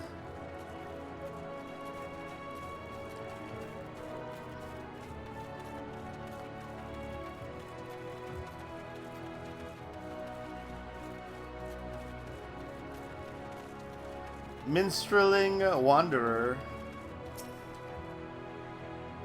Wait, aren't you? Yes, I thought so. Callista Tobu, correct?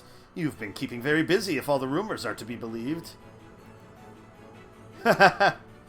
Why are you staring at me with such intensity? Pray tell, have I said something to offend you? How in the seven hells? You can cross the rift, you of all people. Judging by your cryptic comments, I gather I bear a resemblance to someone you know, but I can assure you that we have never met before, you and I. Don't believe me? Then let us be friends. The more you learn about me, the more you will come to realize how different I am from this other me. I am a wanderer by trade, but a minstrel at heart. A keeper of tales, a singer of songs, a preserver of forgotten truths. Yet, in defiance of my itinerant nature, I have elected to remain here for a time and compose new works.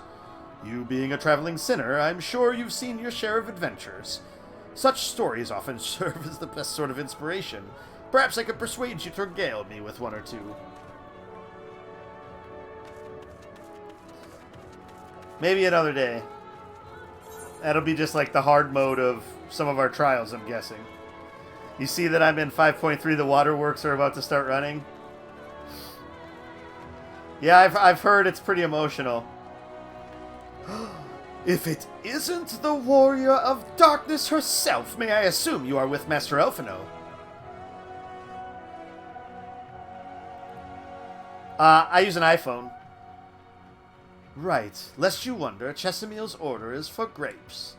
As busy as we have ever been of late, however, I regret to say we didn't have the time to harvest them. So it was with apologies that I asked Master Elfino and his young companion to help themselves to the fruits on the vines. Perhaps you could lend them a hand. Figures? It's the undersized grapes you'll want to pick. You're too small for normal consumption, but suitable for making wine and medicine. Alright, so... down that way. Which one is this one? By the time you hear this, I'm already dead. Yeah, I had an iPhone. I had one of the first a series of iPhones I ended up getting. And so then it's just like anything. Once you get into... There's many times I've debated about switching, but it just seems like it's too cumbersome of a process. You were wondering if there was a feature where you could fade out icons on the home screen? Oh, on Android? Yeah, unfortunately, I don't know of any way to do that. Though if anybody else in chat is a power user of Android and can assist, that would be awesome. I've harvested all the undersized grapes I could find here. How goes the picking effort? Riki Tio, what's up? Oh, you're here too. We're picking little grapes. It's quite fun. Here's some grapes.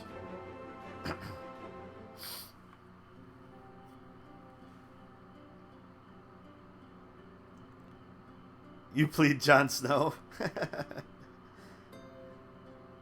Wow, you've picked this many already? Amazing!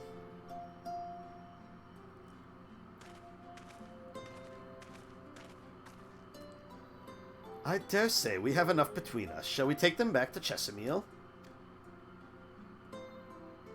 Hee hee, I can't wait to see what she's going to do with them. Tell me, Riki, what made you want to become an apothecary and warrior of light? Why? Well, a while ago I fell sick. Really sick. My body was burning up and I felt so weak I couldn't even get out of bed.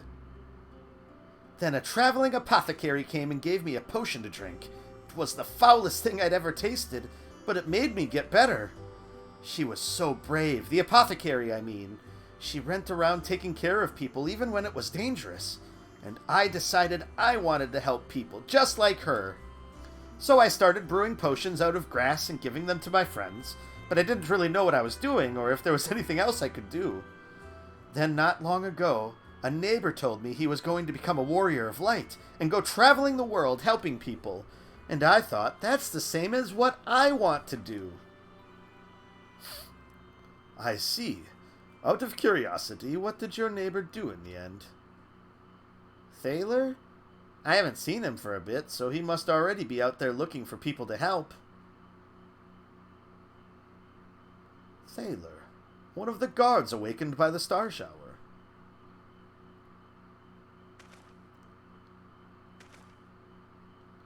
Thank you for sharing your tale with us, Riki Tio.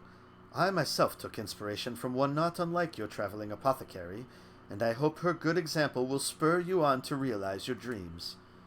But it will not be done in a day. Such lofty goals are reached through hard work and persistence, through countless little acts of heroism, like delivering the grapes to Chesimil. Finally, someone shorter than Elfino that's not a Lala. Nice. It would seem I have been laboring under a misapprehension. I had convinced myself that it was Elidibus who had sowed the desire to become warriors of light within the hearts of the people. But I see now that the impulse to aid their fellow man abided within them from the first.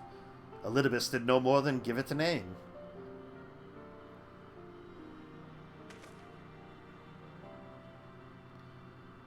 And as he so kindly proclaimed, we must return to our own world ere long. With the Exarch laboring tirelessly, I doubt not but that a way will be found. Yet I believe I speak for all of us when I say I cannot leave in good conscience, not until we have dealt with Elidibus.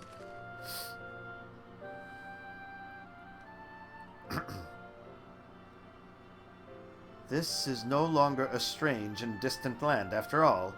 Norvrant has become a home to us, and her people our own. Is true. Let us return to Spagyrix. It wouldn't do to keep your admirers waiting.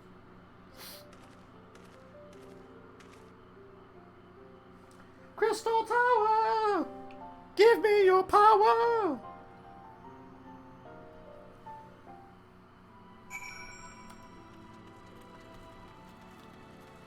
Alright, so let's make our way back to Spagyrix. There's a little bit of lag going on. I don't know. It must be server side though, because my bit rate here has been pretty stable. Then again, it could just be with Wi-Fi on my PS4 also. There's always that.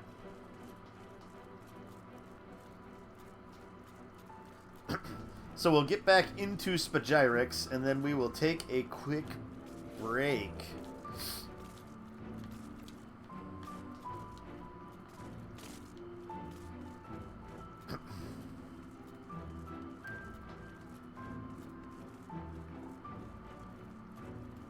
So we got everybody waiting around here. Alright. Sorry about that. Whoa! Alright, let's see what Chesimil has to say here. My thanks for your kind help, sweetie. We now have all the ingredients we require. From the grapes we shall make a vinegar, to which we will add elf grass and a few other herbs to produce an invigorating syrup. Though it's unspeakably sour, it does wonders for the constitution. As part of her studies, I may just have to give Riki Tio a little taste. Hee. Evil.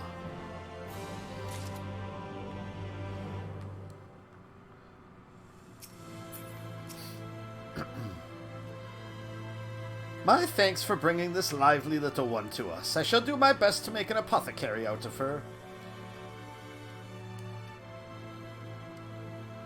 Alright, there we go. Thanks for helping with the grapes, Warrior of Darkness. In return, I promise to brew you a potion one day. Riki Tio has duly delivered her grapes, as have I. After chatting with Arkil and Irewell here, we came to an agreement, but I'll let them explain their request themselves. Riki didn't make you drink one of her grass potions, did she?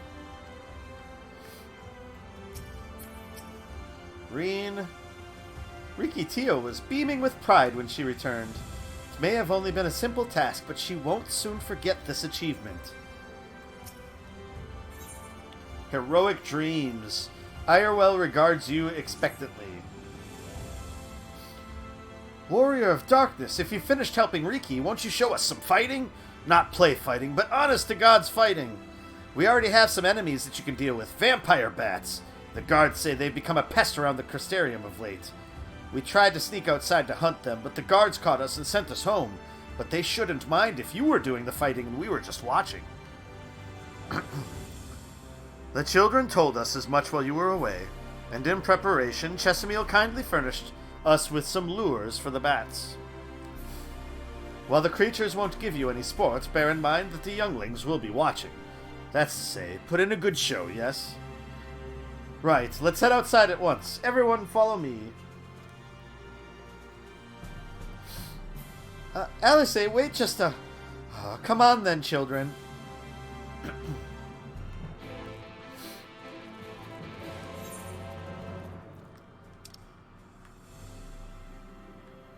So we have to go out of town here for this, then?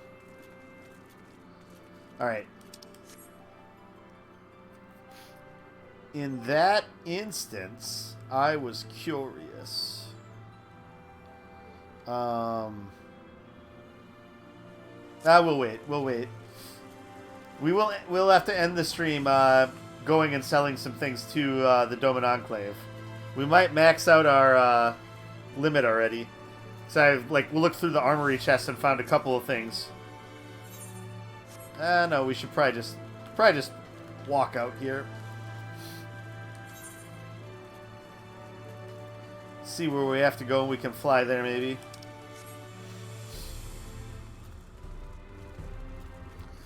Bum bum bum bum bum bum ba-dum. Almost made it. Wow.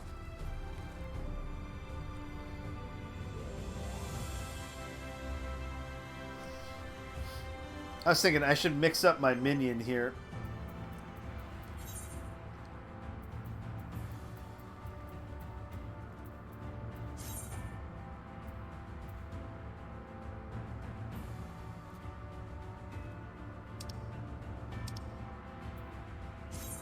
Oh, there we go.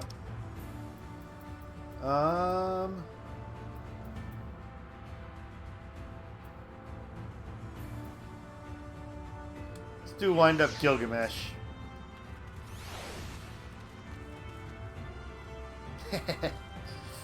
Oh, Gilgamesh. That quest series is one of my personal favorites. With Hildebrand there. The first one. It should be safe enough for the children here. We've been waiting for you, Warrior of Darkness. Greg, yep, Greg.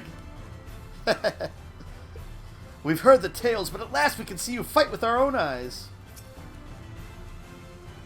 Everyone's here. Good. Let's get started, shall we? As their name suggests, vampire bats feed on blood. And originally being nocturnal creatures, they've grown more active with the return of night and become a nuisance. To draw them out, we'll use Chesamil's lures, which will work by exploiting their heat-seeking behavior.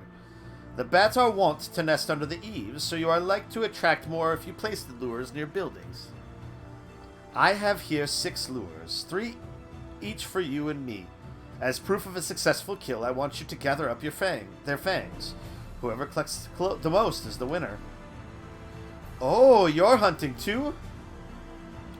Yes, well, there's nothing like friendly competition to bring out the best in Callista.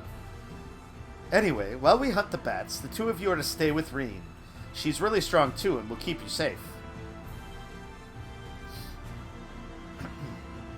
Without further ado, then, let the contest begin.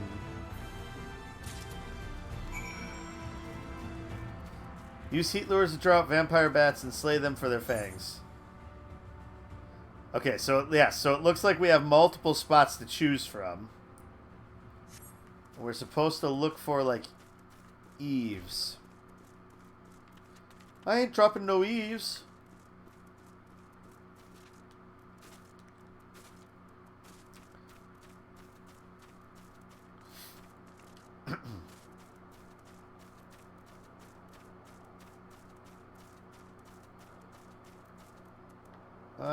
I don't know if that one's a good one. Let's mount up a little bit here. And go scope out all of these. This one looks like it might be pretty decent. Oh, maybe not.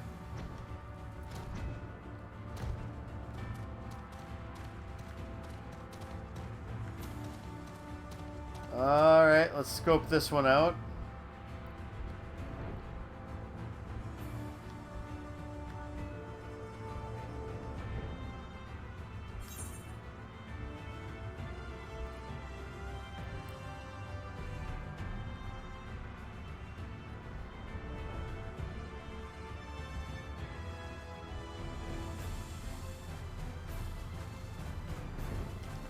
Yeah, this is kind of like out in the open. Oh, maybe not. Let's look at the quest here again.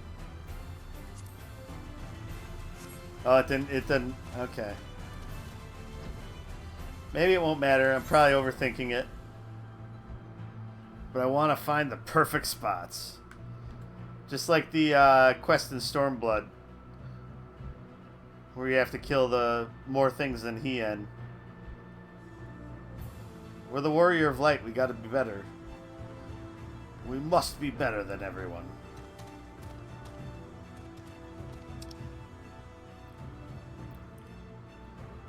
There's that one, which is where we started. Oh, and there's one over by Fort Job, too, huh? Alright. I kind of think this one might be okay.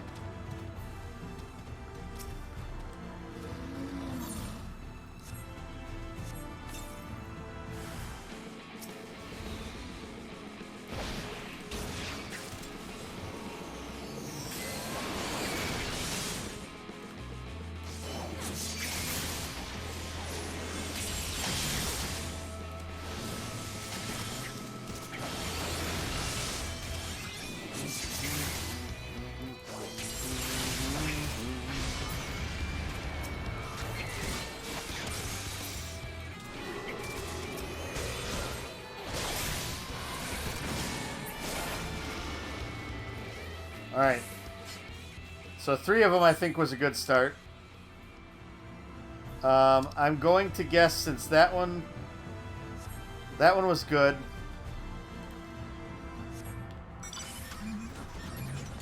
Wow. To the Regalia.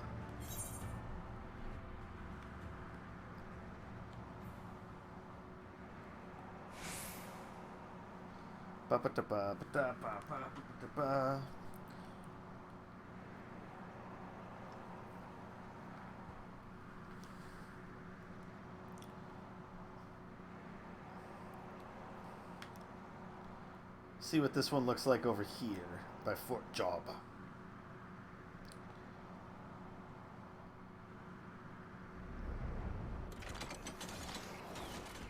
Ah, yes. I think this seems like a decent one.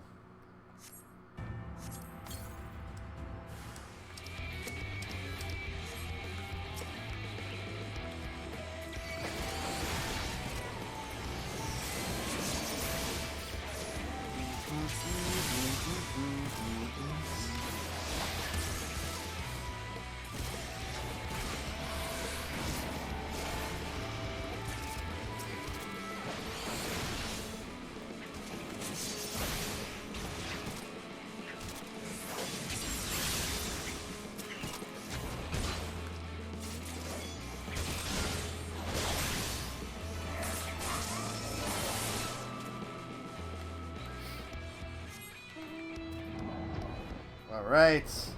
Now we'll go to the other one that's over by the other ramparts.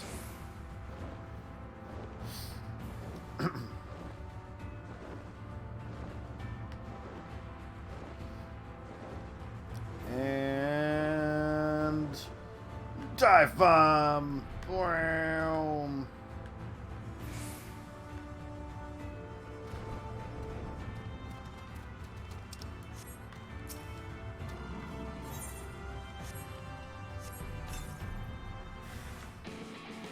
Only 2.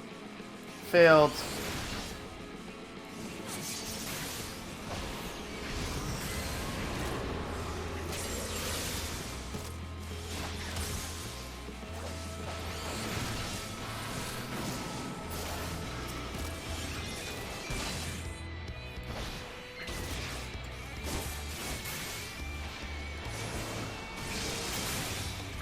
27,000 damage with that strike. I like it. Alright, so. We'll see if Alice was able to kill 8 bats also.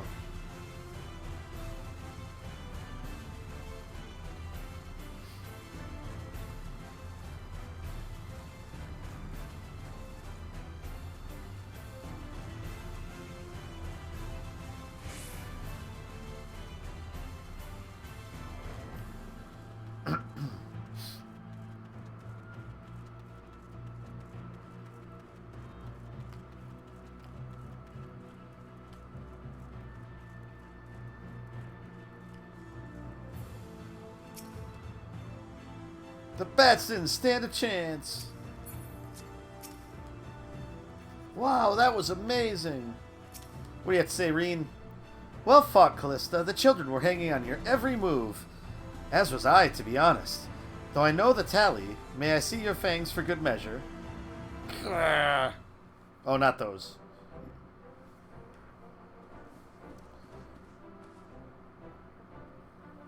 Apologies for the wait. My fangs, not a bad haul, even if I do say so myself.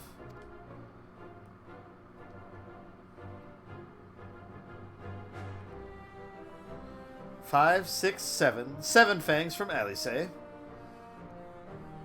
Which means that victory goes to Callista, who collected 8. Woo! Suck it, Alice!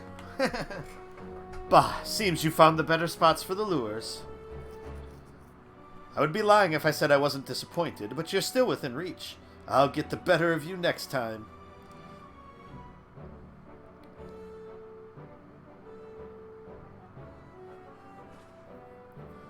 So, children, you've now seen the Warrior of Darkness in action. What are your impressions? She's incredible, miss. The bats were down before they knew it. Our guards are strong, but the Warrior of Darkness is much, much stronger. We want to be just like her. Good. If you're looking for an example to emulate, you may as well pick the best. I want you to remember how you felt when you watched Callista, and train hard. Keep at it for long enough and you'll be strong too. If you don't mind telling us, when did you decide you wanted to become Warriors of Light? Well, we were listening with everyone when Ardbert appeared, but I've wanted to be strong since before I came to the Crystarium. The Sin Eaters killed my father and my sister, see? And I promised myself I'd learn how to protect people one day. Like Ardbert said, this is our home. We're the ones who have to protect it. We're the ones who have to rise up as new Warriors of Light. What about you, Arkil? Me? To be honest, I'm still not sure what I want to do. But if my friends were in trouble, I know that I would want to help them. And I want to go on adventures with them, see the world together. That's a wonderful goal. You really think so? It's hard to explain, but it's something I felt when I saw the star shower the other day. I felt as though there was something I'd lost, and that I had to go out there and find it. Ah. Well, for the both of you, there's nothing for it but to train. When we return to the city, I'll teach you some exercises you can do by yourselves. Yeah! Awesome! Thanks for showing us your fighting skills, Warrior of Darkness. We'll never forget it. Thank you. We're running back into town now. Time for Inspector Gadget.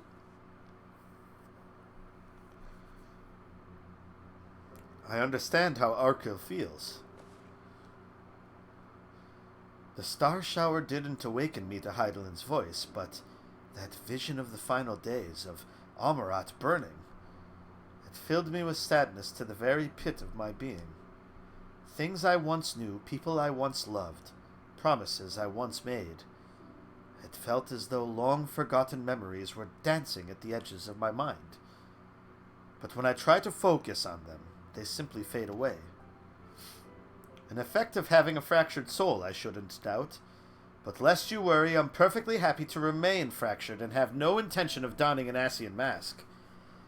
I just wish we knew what Elidibus was plotting. As do I. Ha! But look at this pair of incurable brooders. If we're going to stand around lost in thought, we may as well do it back in the city. Rest assured, Reen and I will take the children from here. Their heads will be in the clouds after meeting you, but we'll see to it their feet remain firmly planted on the ground. Oh no!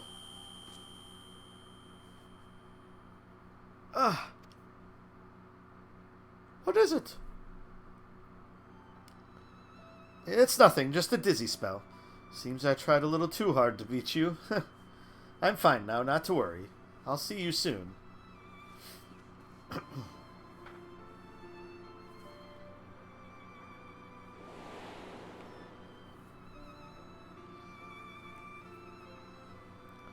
As you ponder Alice's words, you are taken by an urge to revisit the scene of that fateful meeting.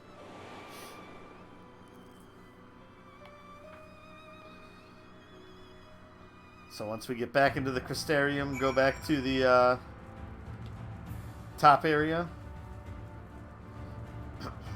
Mythbreaker!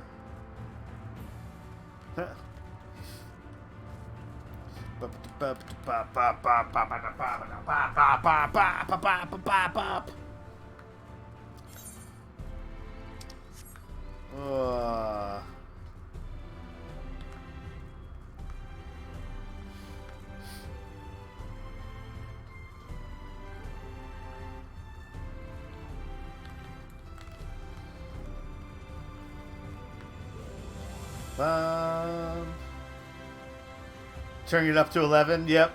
11 Z's.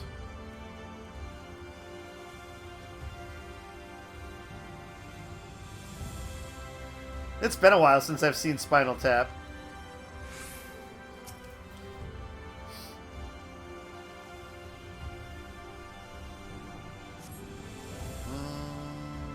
Gotta hydrate to be ready. Thank you for that, Ox.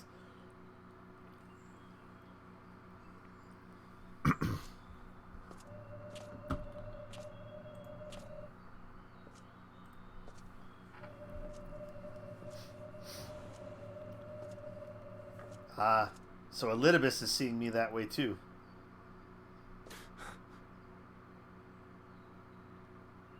Why am I... Was it you who called me here? Interesting. Echo!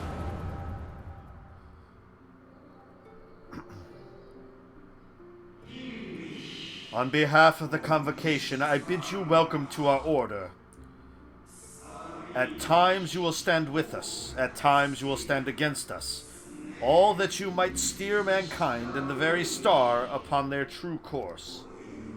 For yours is the seat of Elidibus, the emissary, and by this name shall your every action be guided.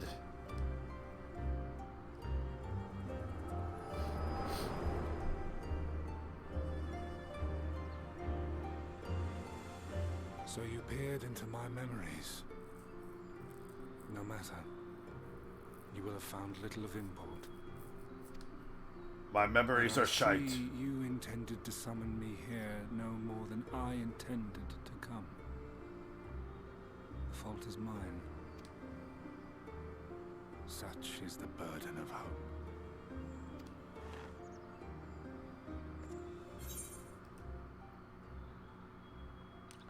Give back Ardbert's body. Why must you embroil the people in your plans? What are you plotting? Why must you embroil the people in your plans?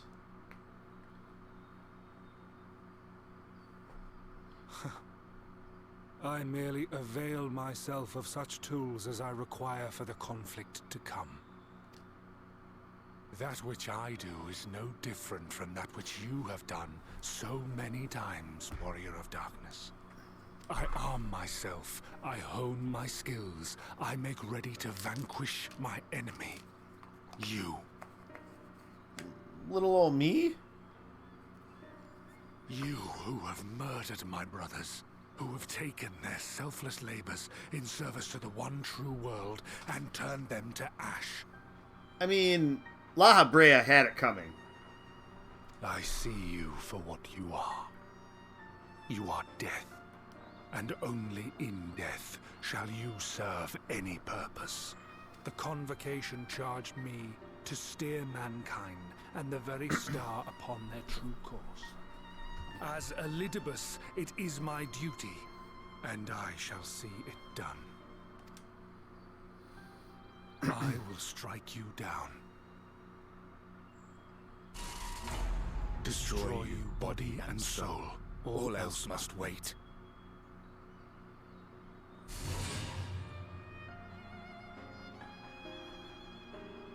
Ere long I will come for you, warrior of darkness. And I will save the world.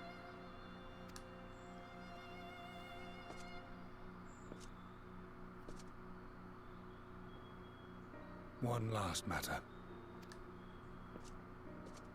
I bore witness to your final struggle with Emet-Selch. It seemed as if he saw something familiar in you. As you just did as just if now. He mistook you for another. As you just did just now. Hythlodaeus called me his new old friend.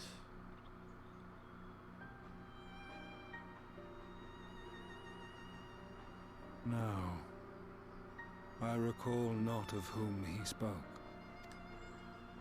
Mayhap I never knew you. Or mayhap it is another fragment lost. Ah, I wasn't aware you already had a guest. If the conversation is constructive, I shall not intrude. Oh, wow. He's fully but if armed. you seek to stir up trouble, Elidibus, then I must insist you leave at once.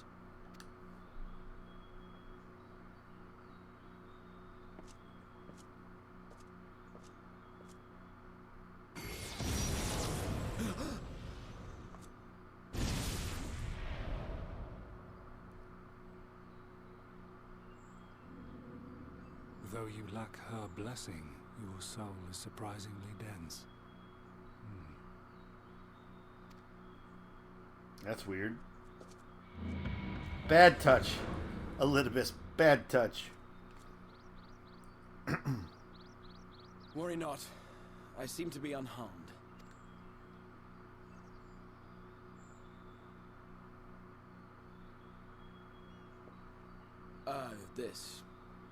This is my own doing. The consequence of my recent exertions. It is the Tower's way of compensating me for the demands I have placed on it. Rest assured, it is no great inconvenience at present. Indeed, I told Beck Lug as much, but they would not be persuaded and sent me away to rest. No need to make a fuss. Strange as it may sound, I consider it something of a badge of honor. One of the brave souls who saw me delivered unto the first once said that the world shall ever have a place for tales of heroism so long as we have need of inspiration in our lives. Though he and his fellows had no way of knowing whether their mad scheme would amount to anything, they knew that the attempt alone would inspire hope, or so they hoped. A more optimistic lot one would be hard-pressed to find. They said they would find a means to save our God's forsaken world, just as soon as they had sent me on my way. Said it with such confidence that, for a fleeting moment, I half believed them.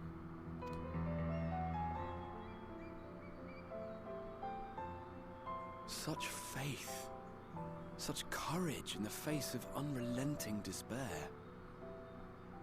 For a long time, it was more than I could bear to remember them. But having come this far, having sent full many on their way myself, I see things more clearly. To take action is to hope. To believe, to choose to believe, is to take the first step towards a brighter future. And why do I tell you this? Because I want you to indulge me in a little recklessness. Needless to say, I have a plan. And when all is said and done, I will ask yet another favor of you.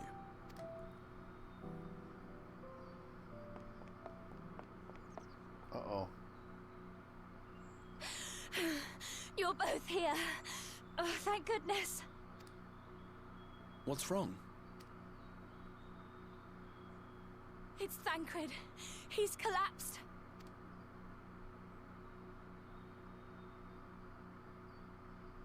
Yeah. So Urianger is next.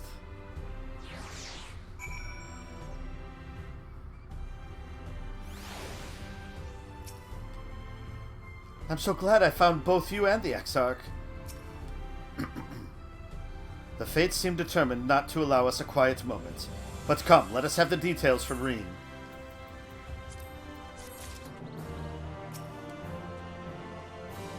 The rest of our conversation must wait. Let us hear the situation from Reen. Fraying threads. Reen's face is a picture of worry.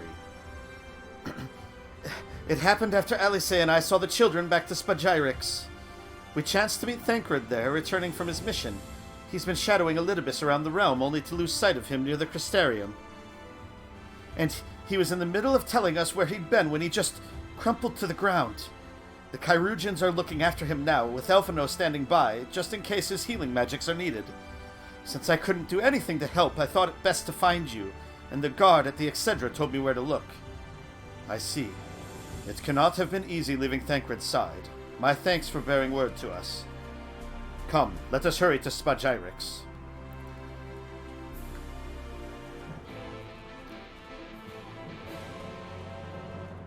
Jump! Bam!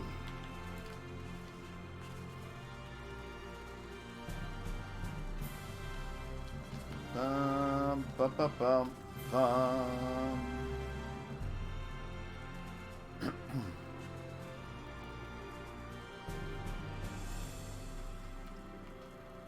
We'll see if my HP regains by the time we get there. I think so. Yep, just barely. Boo! 37 now for the first edition. Trying to offload all those. Well, it's gonna be a while. It's gonna be a while until the second edition's released, right? Like probably a year or whatever. Oh, the second edition?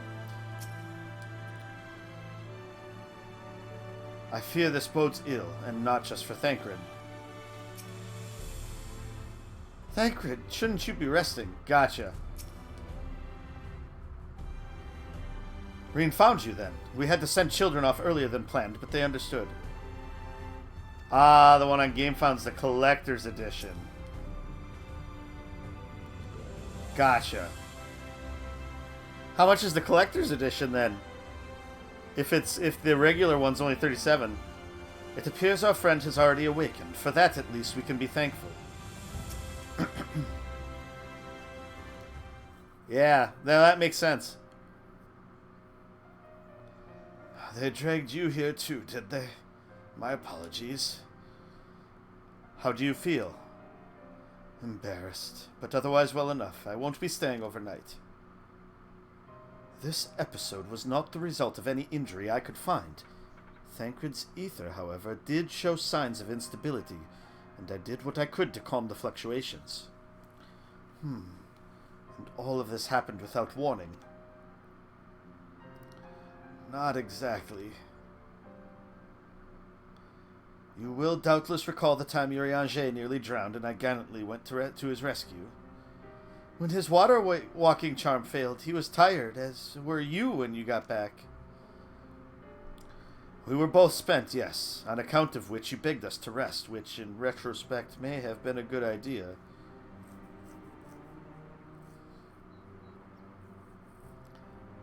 The fact is, I've been experiencing regular bouts of lightheadedness ever since.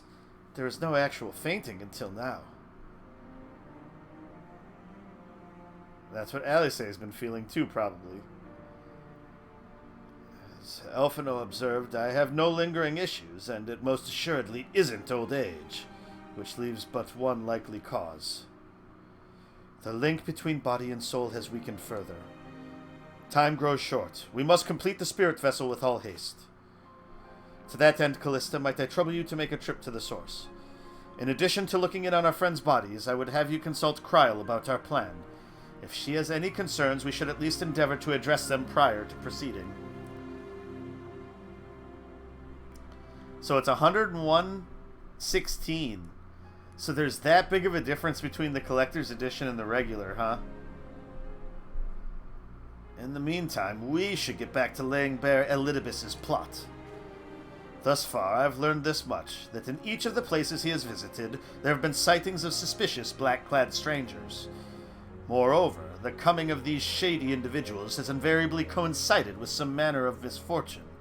Beasts terrorizing settlements, blight ravaging crops. You know the sort of thing. Just for the minis, okay. All of which serves rather conveniently to make Elidibus's call for new heroes reverberate that much more loudly in the hearts of his audience.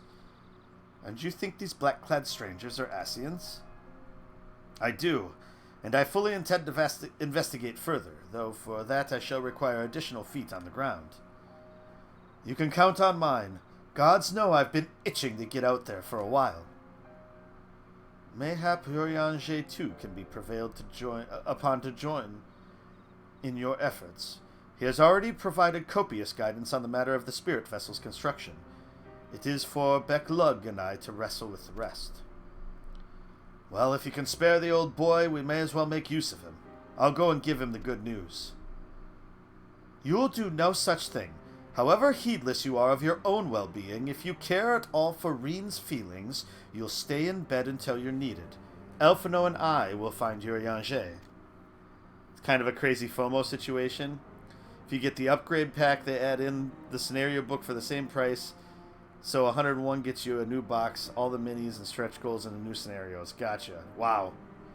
That's such a big difference in price.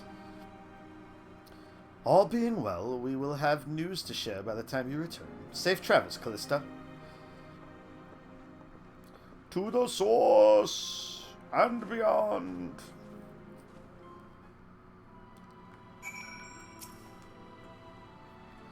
I know you cross the rift all the time, but please take care. Lest you misunderstand, I'm not averse to putting my feet up. It's being coddled like a brittle-boned nonagenarian that chafes. Nonagenarian, good word. Alright, so then let's do this first. Go to the Doman Enclave and trade some things in. Probably trigger a cutscene or 5. And then get to Mordona to talk to Kryl and check in on the bodies.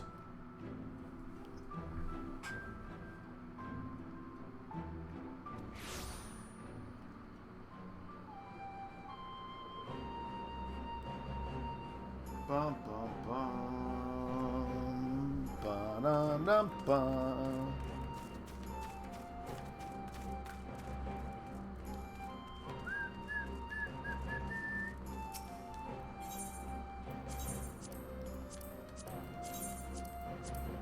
As you can see, I've been doing some crafting in spare time. How would you pronounce Mirza Noctis? Mirza, I would think Mirza Noctis. Could be Mirza Noctis. Noctis is the last word. That one's pretty easy. Mirza. You could probably go either way there. Okay, so we have these to donate first. And then armory chest. There were a few things I thought in here. Yes. This headgear can go.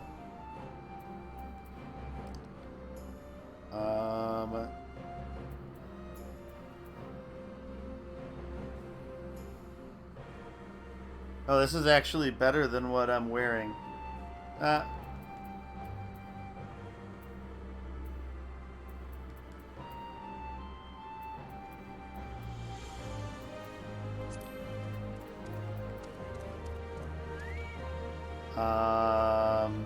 This is bound, so this would be good to sell.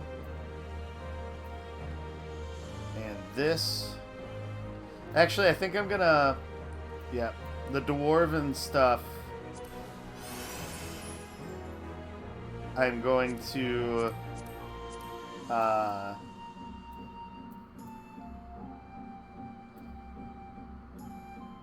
so we'll maybe leave that.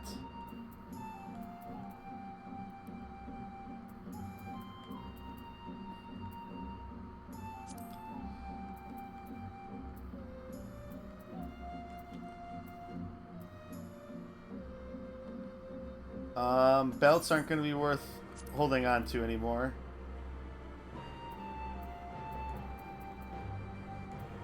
Especially if it's a Dragoon or Lancer belt, we will sell those.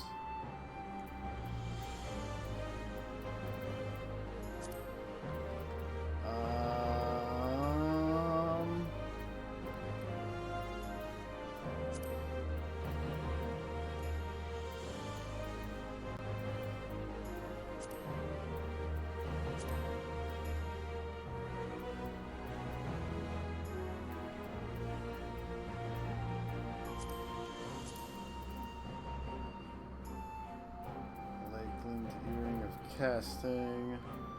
Let's see here. Oh, those are the ones I just got too. I should try to put those on.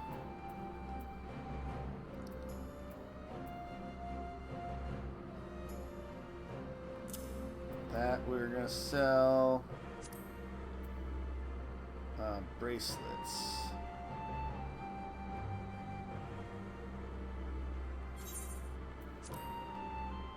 Okay. Shasha Bracelet of Slaying we can get rid of, I think. Because I highly doubt that I will have in the near future a samurai or monk at level 70.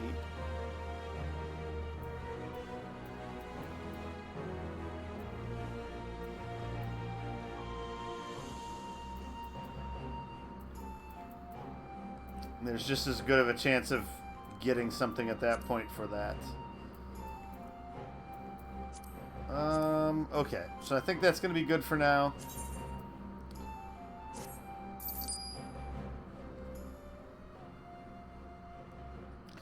Words cannot express how grateful we are to you, Callista. As you may recall, Master Suranuki bade us reallocate resources for the construction of housing for the recently returned refugees. Though they are not yet finished, progress has been most swift, and soon we shall be able to give our brothers and sisters a proper welcome home. Some improvements have also been made to the buildings behind me. Master Araragi can tell you more if you like. We shall go speak to him.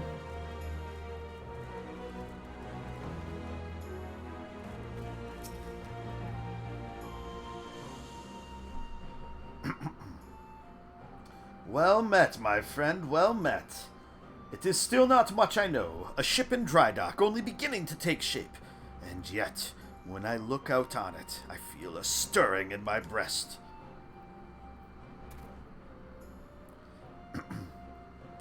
You wonder as to the purpose of yonder building? It is to serve as a storefront. Of late, the Enclave has seen increased traffic, visitors from near and far. We cannot afford to give them anything less than the best impression, and so I thought to sell decorations and other colorful papercraft. Perchance you are familiar with kazagu. Ah, yes, there is a word you know for this. Pinwheels. Miniature windmills made of paper, yes? As the wind blows, the little wheels spin. A simple child's pleasure to look on one held in the hand, perhaps, but the sight of many arranged is a rather more grand spectacle. Still, I expect little profit will come from sales to what few customers we receive here. Wholesale traders remain the key to our success. The other day, Kozakura told me that they had a promising lead, but she has yet to give me further details. I cannot help but wonder what sort of individual or concern they are. Master Araragi, Callista, I had a mind to speak with you both. I have news regarding a concern willing to purchase our paper wholesale. Do you now? We were just discussing that very subject. I know not if you were aware, but we were contacted by the Shazenkai before we left Eorzea, and on their behalf explored various avenues by which we might sell paper and papercraft to the merchants of the West.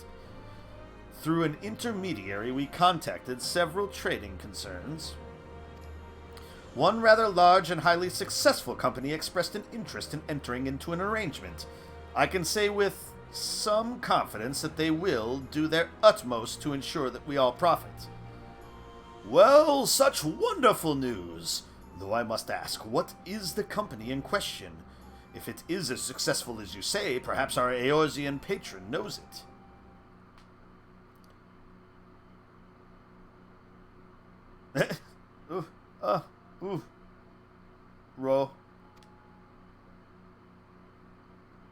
Rowena's House of Splendors.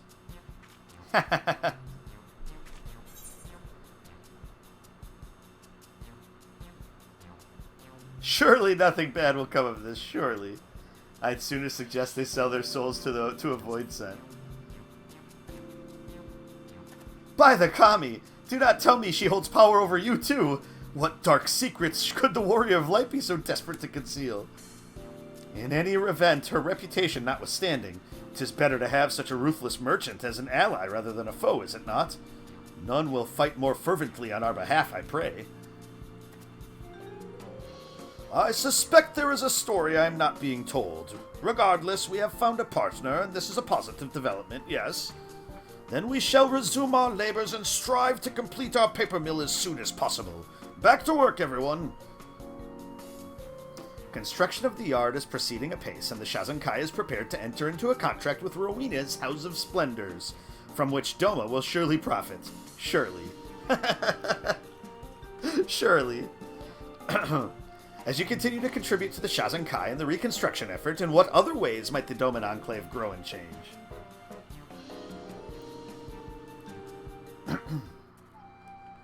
Alright, well I have a feeling if we talk to her again, we might get a little bit more advancement. We did just drop like 11 grand.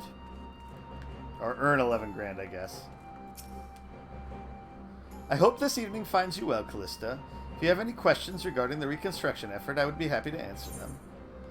The state of the Enclave. The race between Masters Suranuki and Araragi grows more heated. I know I should not encourage them, but I must confess a small measure of excitement. Yeah, it's coming into focus. There we go. Now that's how it is. We have to look at the collection basket.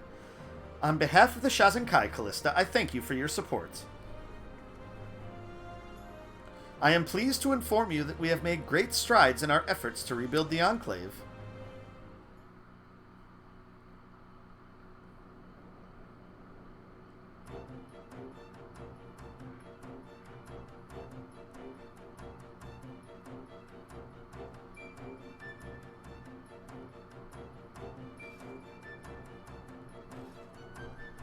Still in the process. It's not finished yet.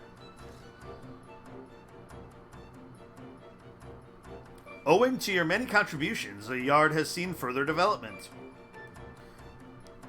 As you continue to contribute to the Shazenkai and the reconstruction effort, in what other ways might the Doman Enclave grow and change? Let's see if it will do it again.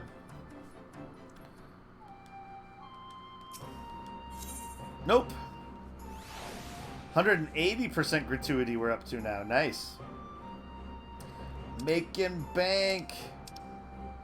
Fat stacks of cash, yo.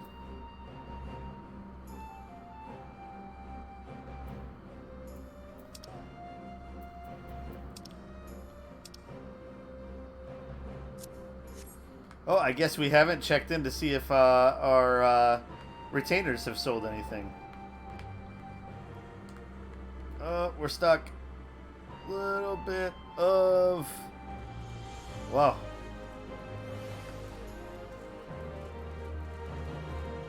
Little bit of an internet issue there, but we're alright. Surely. We're alright, surely. 9, 11, and 4. I believe then... Oh, yeah. So as you can see, we have raw bun here. This is my new retainer. I am here to do your every bidding, mistress. Ask of me anything at all. Ah, she sold the rain collars, the extra rain collars I caught. I believe that means... we can sell a few more.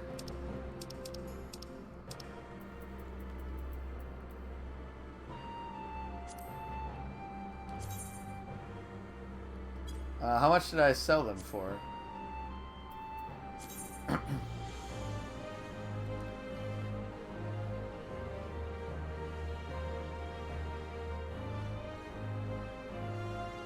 Oh, let's go back to my sale history.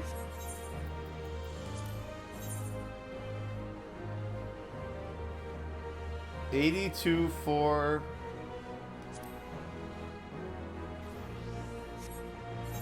So 2,000 would have been... We could maybe sell the next ones for 2,000.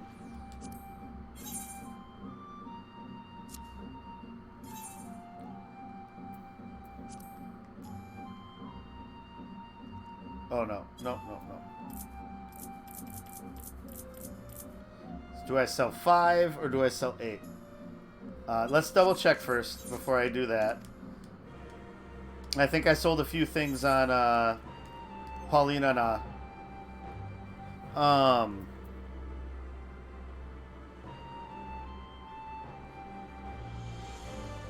That's what I was gonna check. I need 5 of them, so I have 8. I have 8 right now.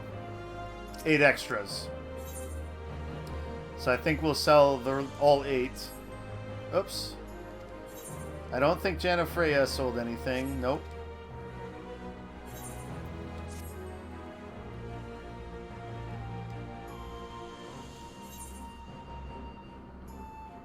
Okay.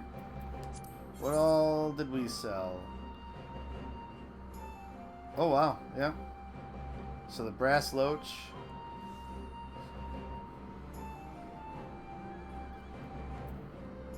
Okay.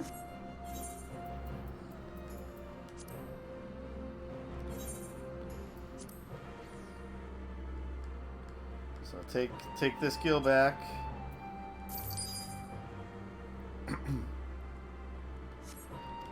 Gods, this is tiring.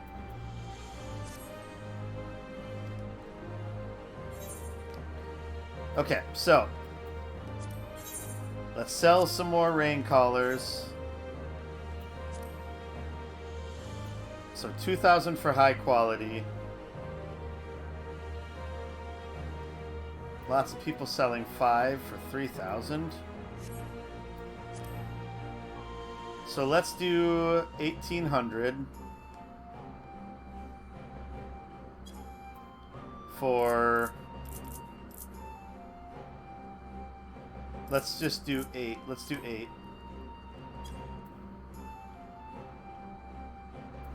1,850. Oh, shoot.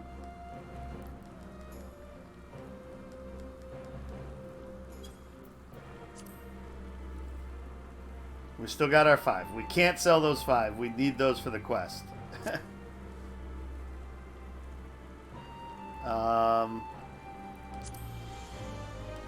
Everything else I think should be okay. Oh yeah, we could take our cash back from her.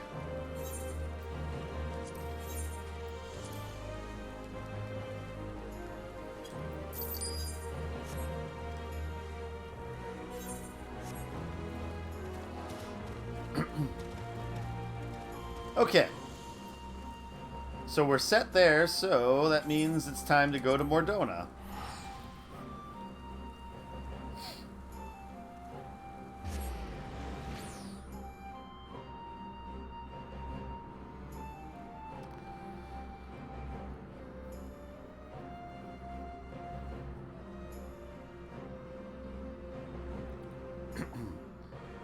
And see what turns the story takes now.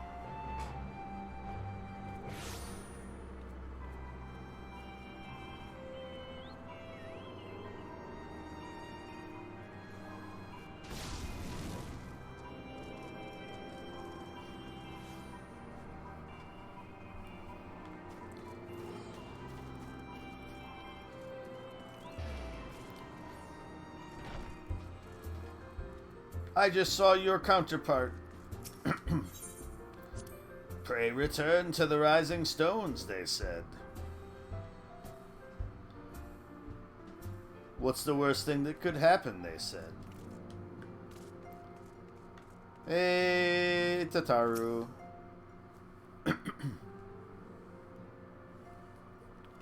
Callista, what excellent, awful timing. You see, our friends, they've taken a turn for the worse. Kryle's hardly had a moment's rest these past few days.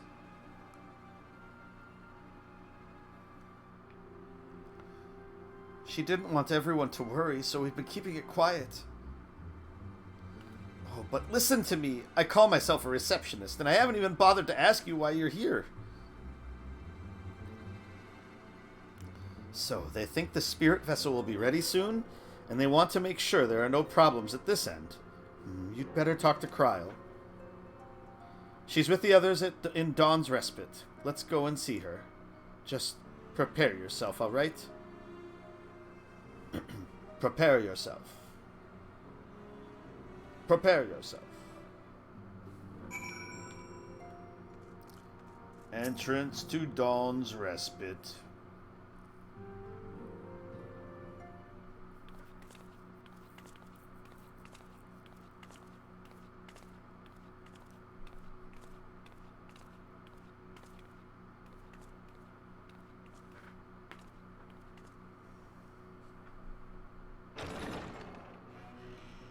Excuse us. So dark in here. And gloomy.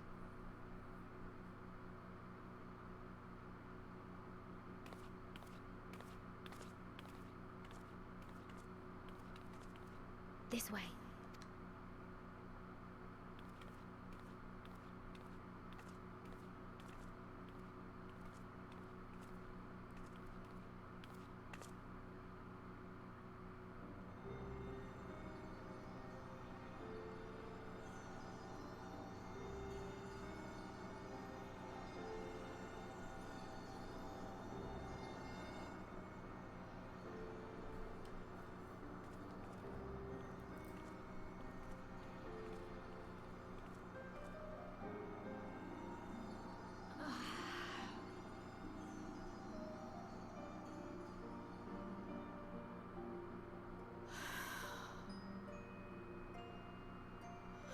I would rather you hadn't seen this.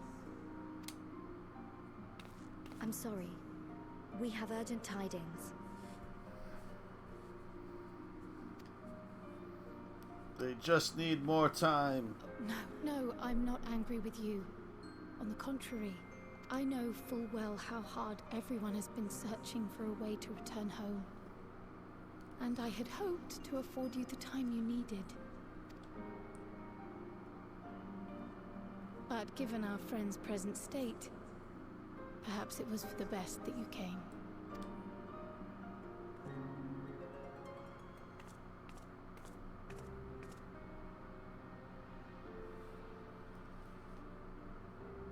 Stiff and cold, all of them.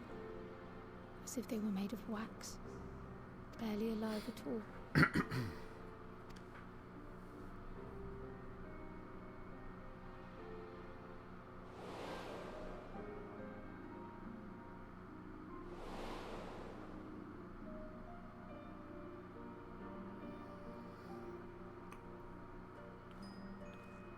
And they had been doing so well. Save for occasional signs of etheric instability, they appeared to be in passable health. Then, quite without warning, things took a turn for the worse. A change for which even Master Matoya could offer no explanation.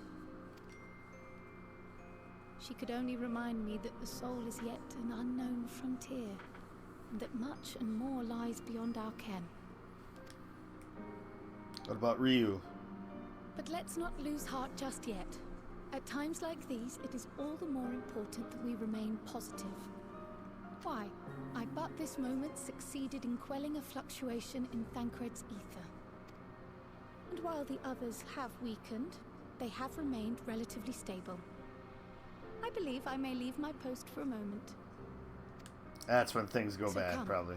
Let me hear your tale outside. I'm sick of hanging out with these stiffs.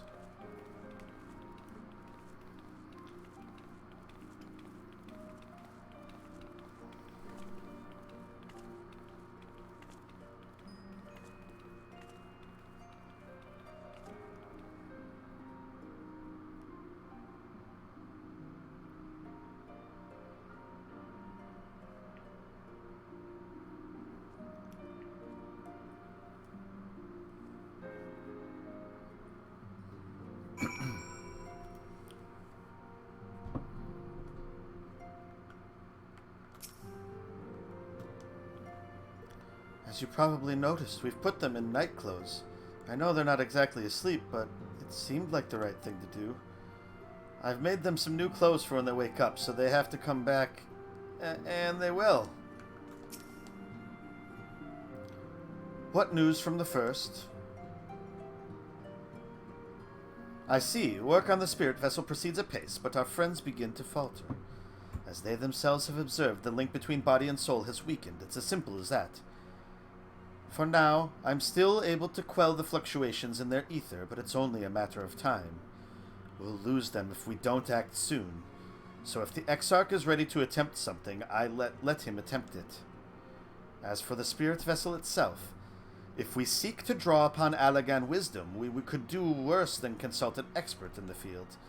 And I think I know just the man. Time being against us, it may be best if I go and solicit his aid in person. Even if it does mean leaving my patients.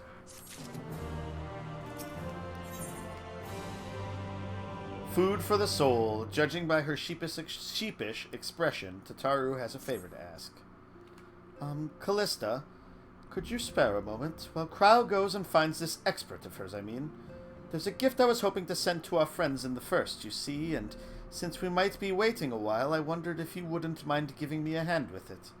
My first attempt turned out well, so now I'm going to make it properly. I'll be in the kitchen at the House of Splendors. Meet me there. Well, I had better be off too. I shall see you soon, either here or at the house, depending on how our patients fare in my absence.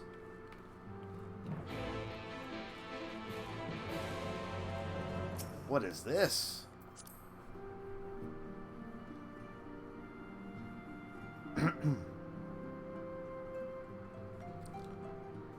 Una Kalai.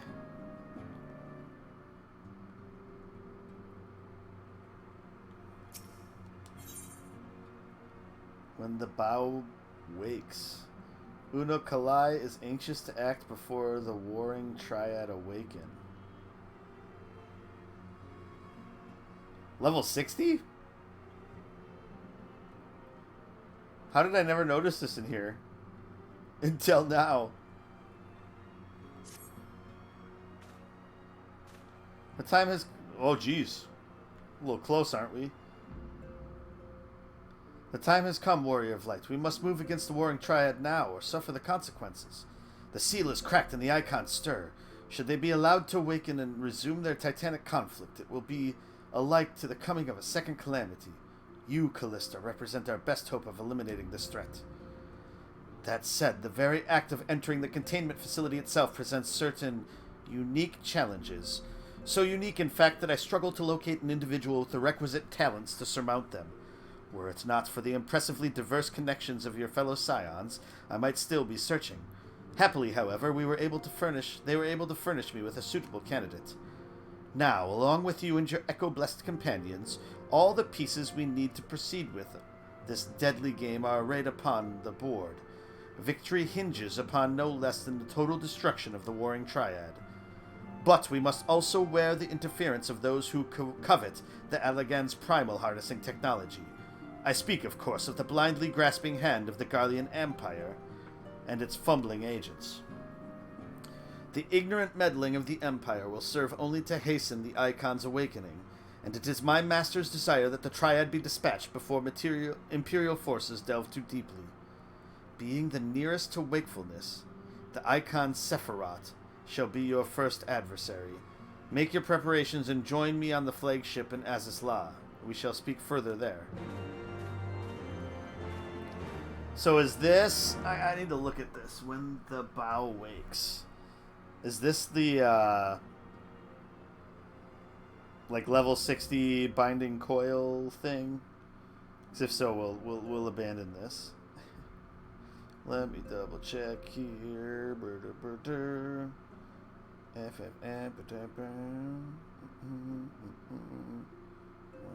the bow wakes.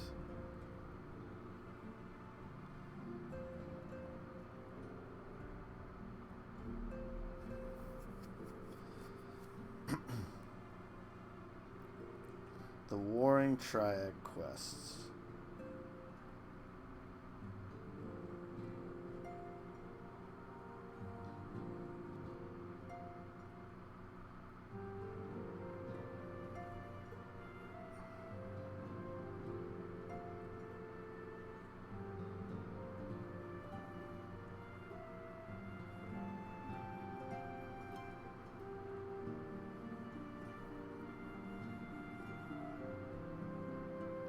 Let me see here.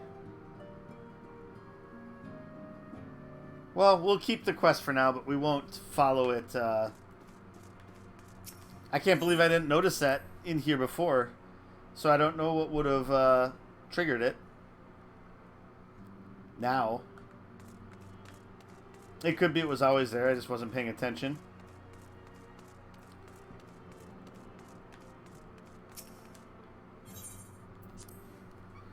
Pray, leave the rising stones.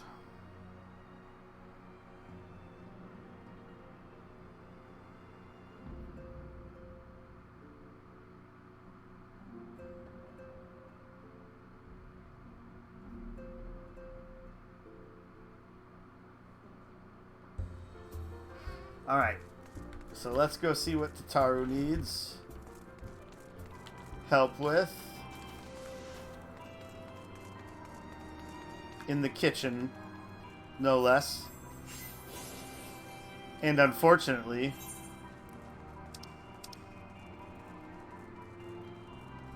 culinarian is my worst, is my lowest class.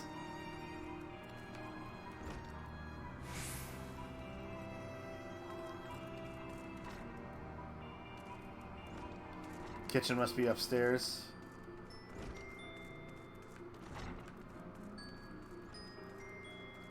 I think that sounds about right, if I remember correctly, from my times hanging around here in Rowena's. There we go. Lower tables would have been nice.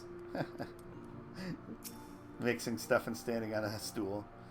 There you are, Callista. As I'm sure you've guessed, the gift is a bit of home cooking. Unlike Kryl, I can't do much to help our friends directly, but that doesn't mean I've been idle. No, I've been doing my best for the Order, taking on this job and that to keep our coffers full. I've even helped out with the Ishgardian restoration, and in the course of all this, my culinary skills have come on quite a bit. So I thought, why not make something for our friends? It's baking in the oven, even as we speak. Shouldn't be long now. Is it a cake?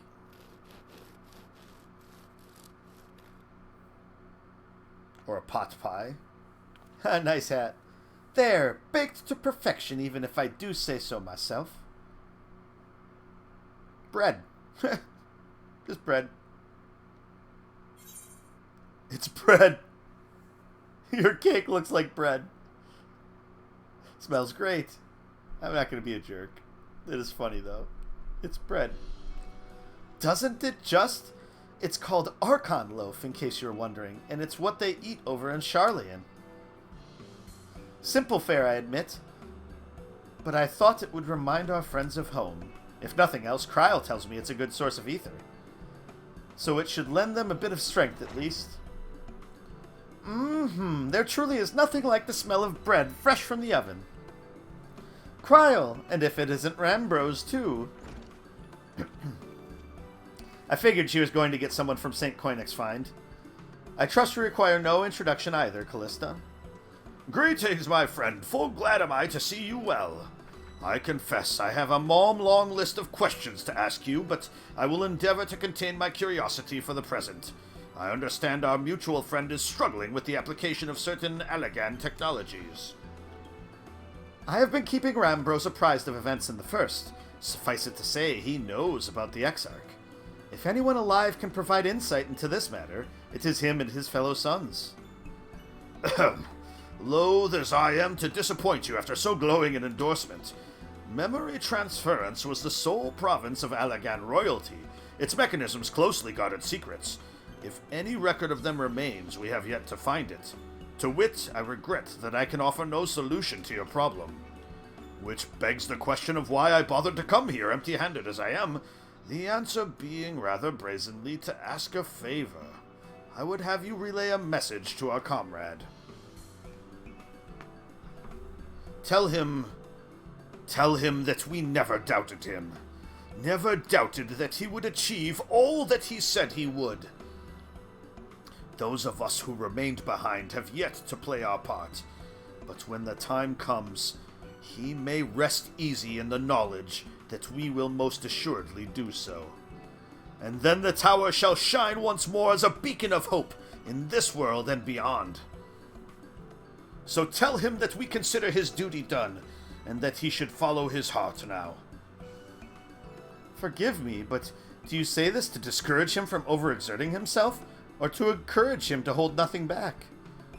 That is for our friend to decide, but either way, I dare say a certain someone will be unimpressed. Well, there you have it, Callista. If you would be so good as to see Rambros' message and Tataru's bread to their intended recipients, along with my report, of course. Kryl, before I wrap up the bread, would you mind giving it a try, just to make sure everything's as it should be? But of course, I'm always happy to lend my taste buds. Poisons her to death. Excuse me, Rambros. As a fellow Charlian, may I trouble you for your opinion? Well, I usually have mine with a good dollop of Rolandberry jam, but I suppose plain is best for sampling purposes.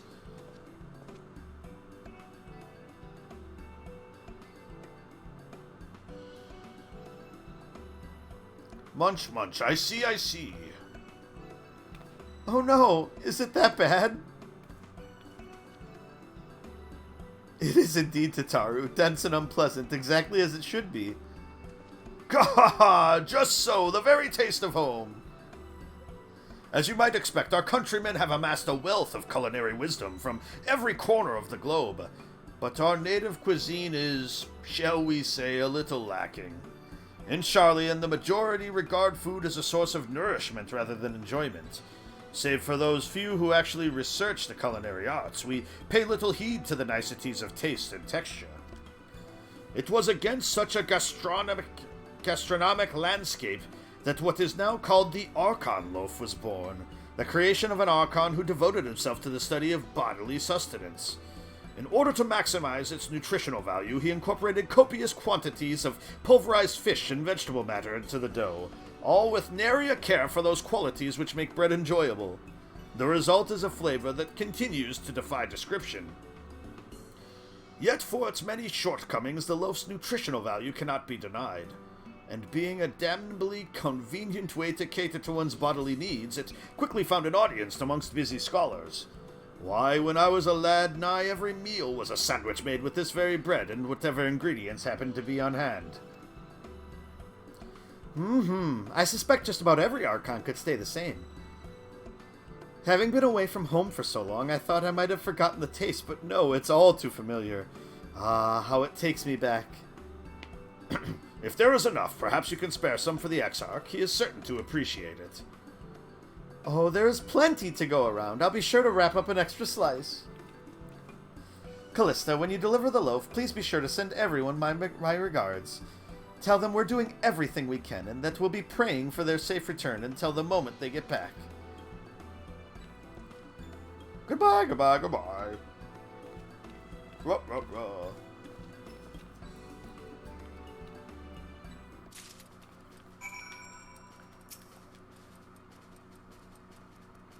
Well, it sounds like it'll do them good anyway. And when everything's back to normal, I'll cook something for you too, Callista. Gods know you deserve a treat. Mix, mix, mix, mix. That's a bunch of peas. Or at least it looked like peas until I zoomed in. Now it's gruel.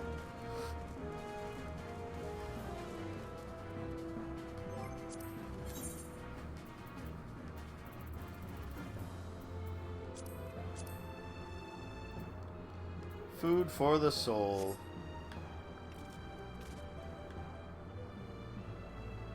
Whoa! Boink. Alright, to the Exarch then. We don't have anything else we need to take care of while we're over here. So that's where we will go. Bum, bum, bum, bum, bum, bum, bum.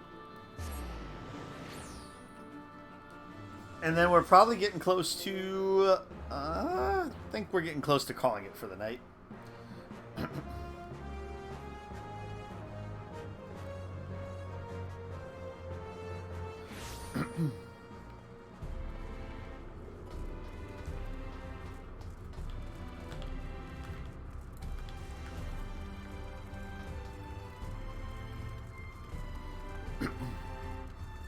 It's funny, you can see the progress that different people have based upon where they're having conversations through the etc. That's kind of funny. So there's different parts of the story where they're talking to those different people in the different spots. I don't know where those would be, but I know that that's something we could surmise from that.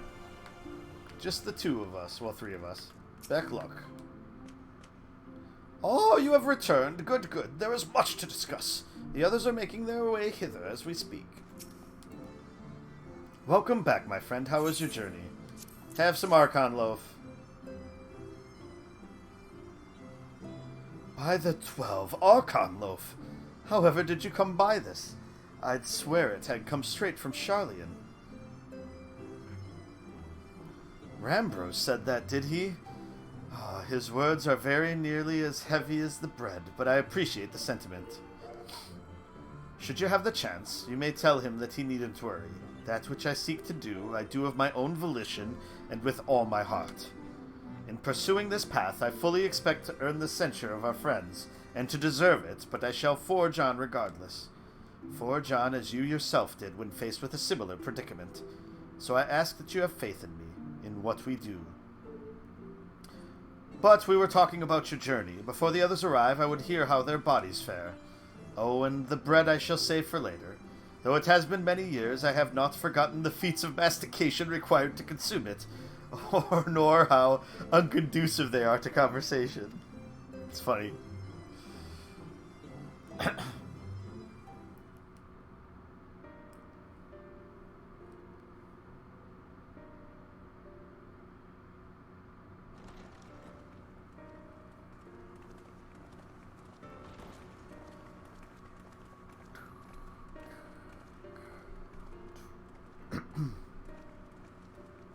Forgive the delay.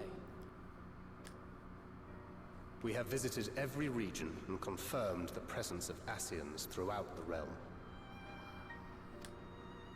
Lest a grave predicament be made to seem hopeless, it should be noted that they are of inferior rank.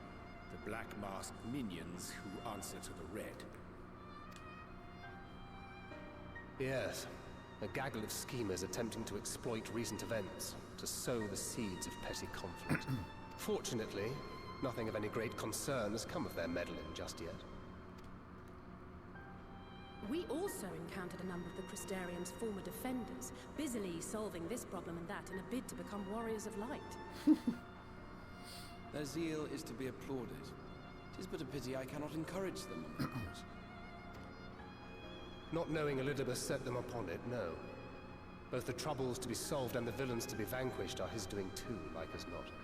And so, with apologies to the aspiring warriors of light, I believe it best that we deal with the Ascians quickly and quietly. I quite agree. But tell us, what news from the source? How fare our bodies? Not great. Well enough, though time is not on our side.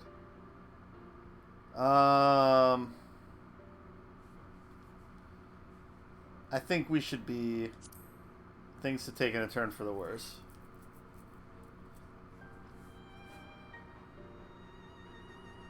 Oh dear. Then we must redouble our efforts. Not that we've ever stinted in that regard. This would seem an appropriate moment to ask about the spirit vessel. Tell me you've made some progress. We have, as it happens. One moment.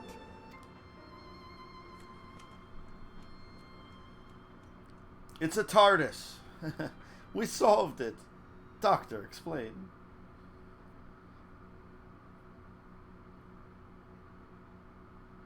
The red stones. Then this stuff mean... For the benefit of all, permit us to explain. As you will recall, using white auracite as our starting point, we fashioned a vessel for mind and memory both. Yet, though it served this purpose admirably, the process of imbuing it with one's complete essence proved a somewhat thornier proposition. Simply put, the memory would not accompany the mind. And so, we looked to the Allegans' mastery of memory transference for a solution. This approach was not without its own complications, however, relying as it does upon blood, which inanimate objects notably do not possess. Makes sense. We duly explored methods of suffusing the vessel with drops of the aforementioned. Alas, our painstaking experimentation succeeded only in making it feel faint, and singularly failed to imbue the crystal with the necessary properties. It was then that an idea occurred to me, namely that we might fuse the vessel not with normal blood, but with my crystallized essence.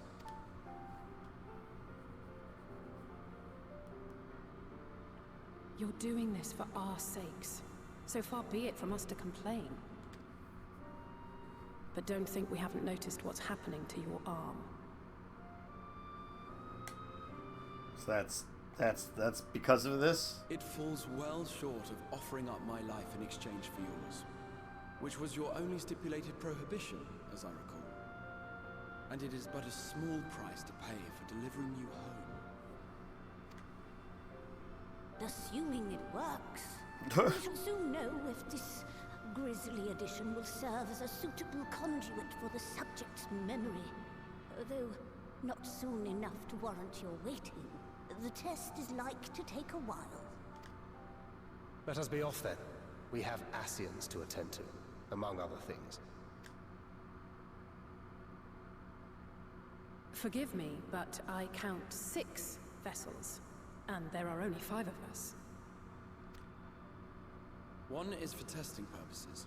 I will personally use it to see whether the crystal functions as it should. And if it does, wouldn't that mean that your soul could also return to the source?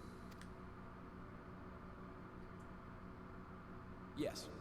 In theory, at least. But there is a distinct difference between your circumstances and mine. While your corporeal forms want for souls, my past self does not. Mayhap our essences would blend, or mayhap they would curdle. There is no telling what might occur.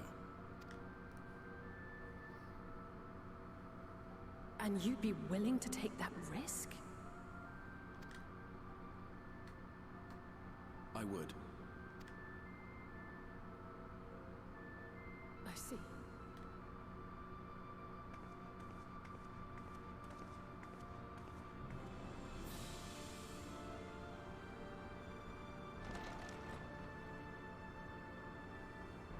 I see.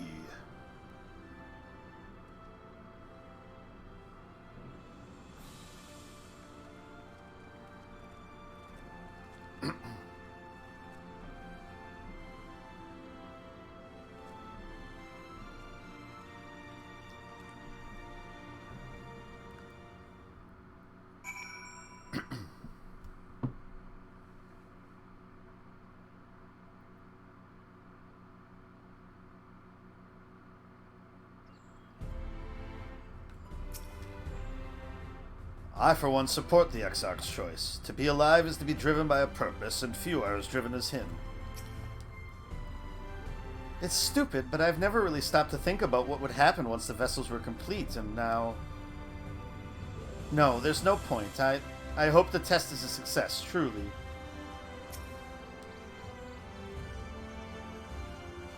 I'm sorry, I know it was childish to storm off like that, and probably to feel the way I do as well. Pull yourself together, Alice. When our grandfather first decided to journey to Eorzea, Alice did not take kindly to my silence on the subject. Don't pretend to understand things you don't, she said, or rather shouted. Having oft been the object of her scorn, I am predisposed to sympathize with the Exarch, but I do understand how she feels, better now than ever I did, certainly. Hast thou a moment, Callista? I would speak with thee on the matter of the Exarch's mooted return to unto the source. Thou wilt have observed that our friend spake not uncertainties. Yet if Beck-Lug had the right of it, 'tis possible to predict the outcome of his plan with some confidence. And it is their assessment that, given the opportunity, the Exarch's soul should successfully merge with that of his younger self. Which is not to say the process is without complications. For one, the Exarch hath been subjected to an additional rejoining, an experience which will have wrought a change in his ethereal composition. As thou thyself didst demonstrate in merging with Ardbert, however, there existeth an affinity twixt like souls, and this doth give us cause to hope. Yet there remaineth one immutable condition upon which success doth hinge. The Exarch must needs recognize his past self as simply that, himself. As our recent travails have demonstrated, memories are essential to the soul. Any discrepancy in the former may feasibly cause the latter to spurn its former flesh. 'Tis a seemingly simple yet complex problem. For nigh on a century our friend hath striven only to deliver this realm to deliver thee, and to that singular end did he cast aside his very name, that he might assume the mantle of the Crystal Exarch. Henceforth none can say what choices our friend will make, but I thought it were only right that thou be made aware of these truths.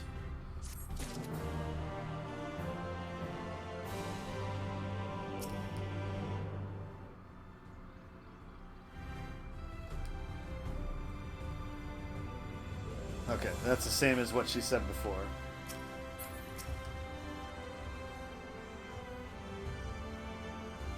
Yeah, a little late. Probably going to be wrapping up sometime shortly here.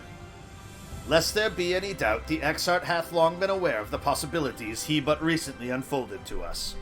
Wherefore he did refrain from sharing them until now, I cannot say. Faded memories. Thancred is eager to get to work. How are you doing tonight, Ross?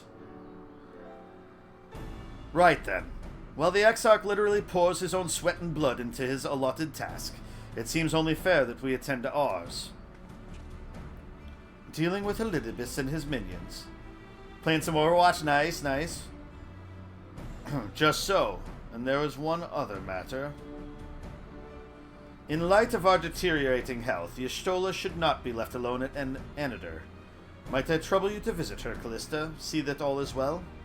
I would go myself, but I think she might be safer in the hands of one less prone to collapsing.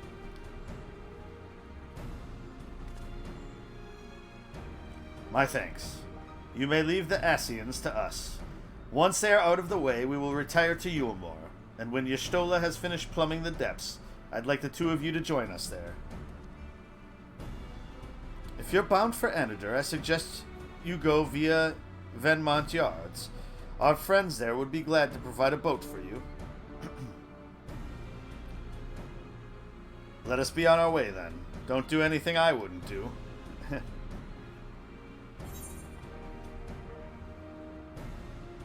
I like this. I have a delivery from the source, Kupo, courtesy of one Tataru Taru. It does the Moogle noise, I love it. You're a long way from home, Moogle. And this is from Tataru, is it? Whatever could it be? Archon loaf, thou sayest? Why, even to hear the name doth transport me to times long past. Bread from another world? May I try some? Mayest thou, child? Thou must. That said, though I personally disagree with the consensus, I do nonetheless advise thee to temper thine expectations. Wiser words have never been uttered.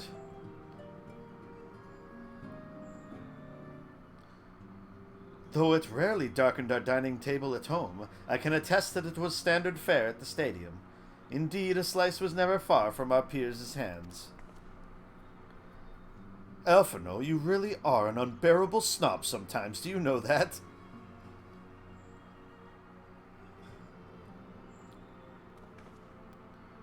What I believe my colleagues are trying to say is that we appreciate the gesture. Tell Tataru we'll do our best to return before she's forced to seek further supplementary employment. Right, let's really be off now. We can find a drink to wash down the bread on the way.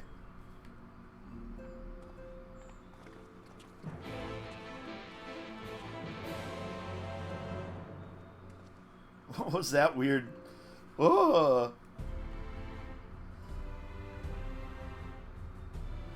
Alright, yeah, so I think at that point, now is as good a time as any to call it for the night. So tomorrow, or next time, well, we shall see. So, I'm of two minds of what to do next. I mean, so we're on 5.3 right now, which means we're probably 15-ish quests away from getting caught up by Tuesday, which was the initial goal.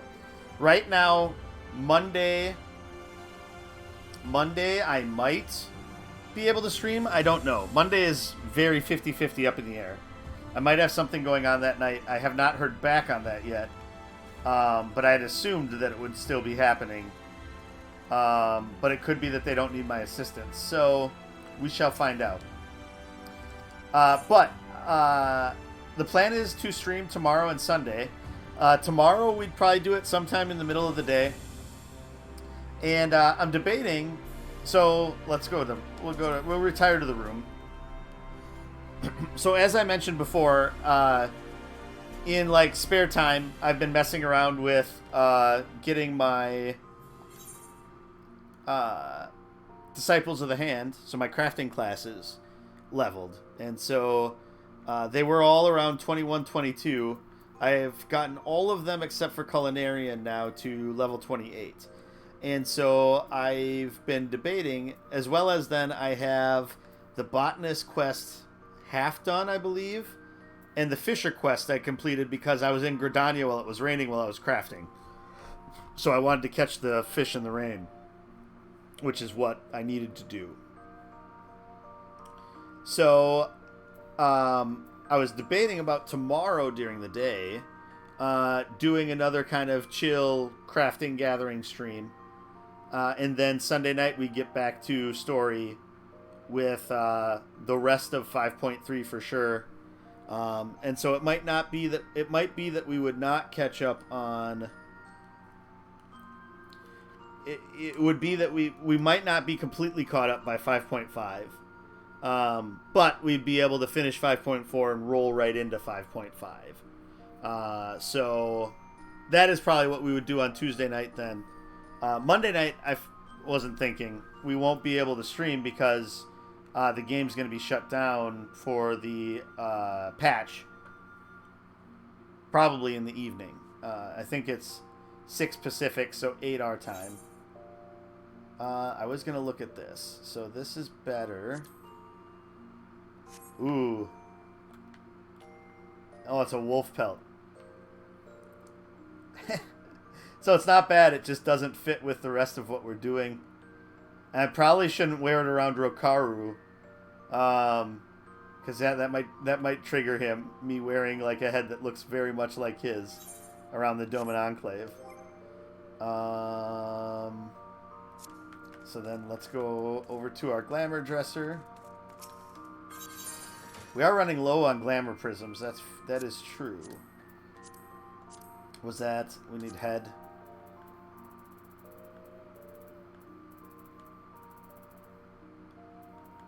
looking for... Oh, I know why. I know why it's not showing up there.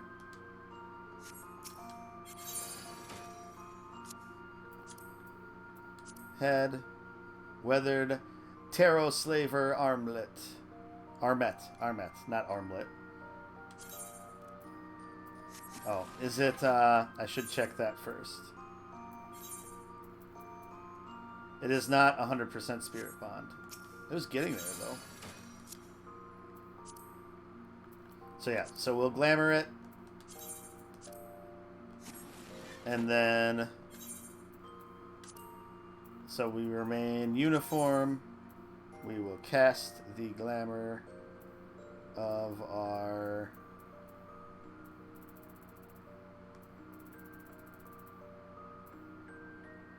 Where is it?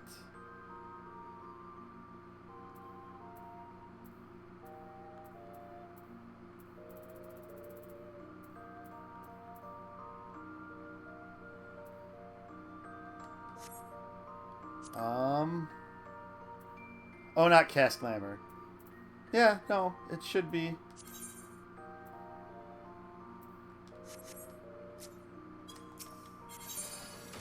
Yeah, it's right there. Weathered tarot slaver armlet.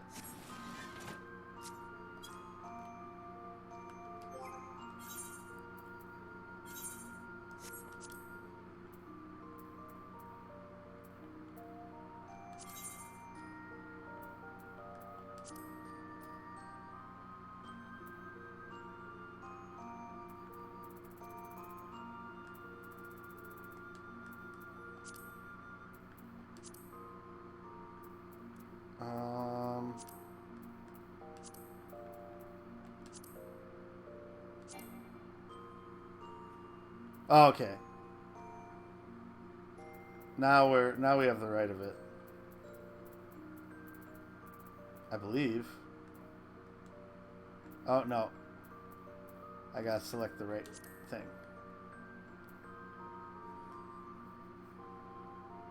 What is happening here?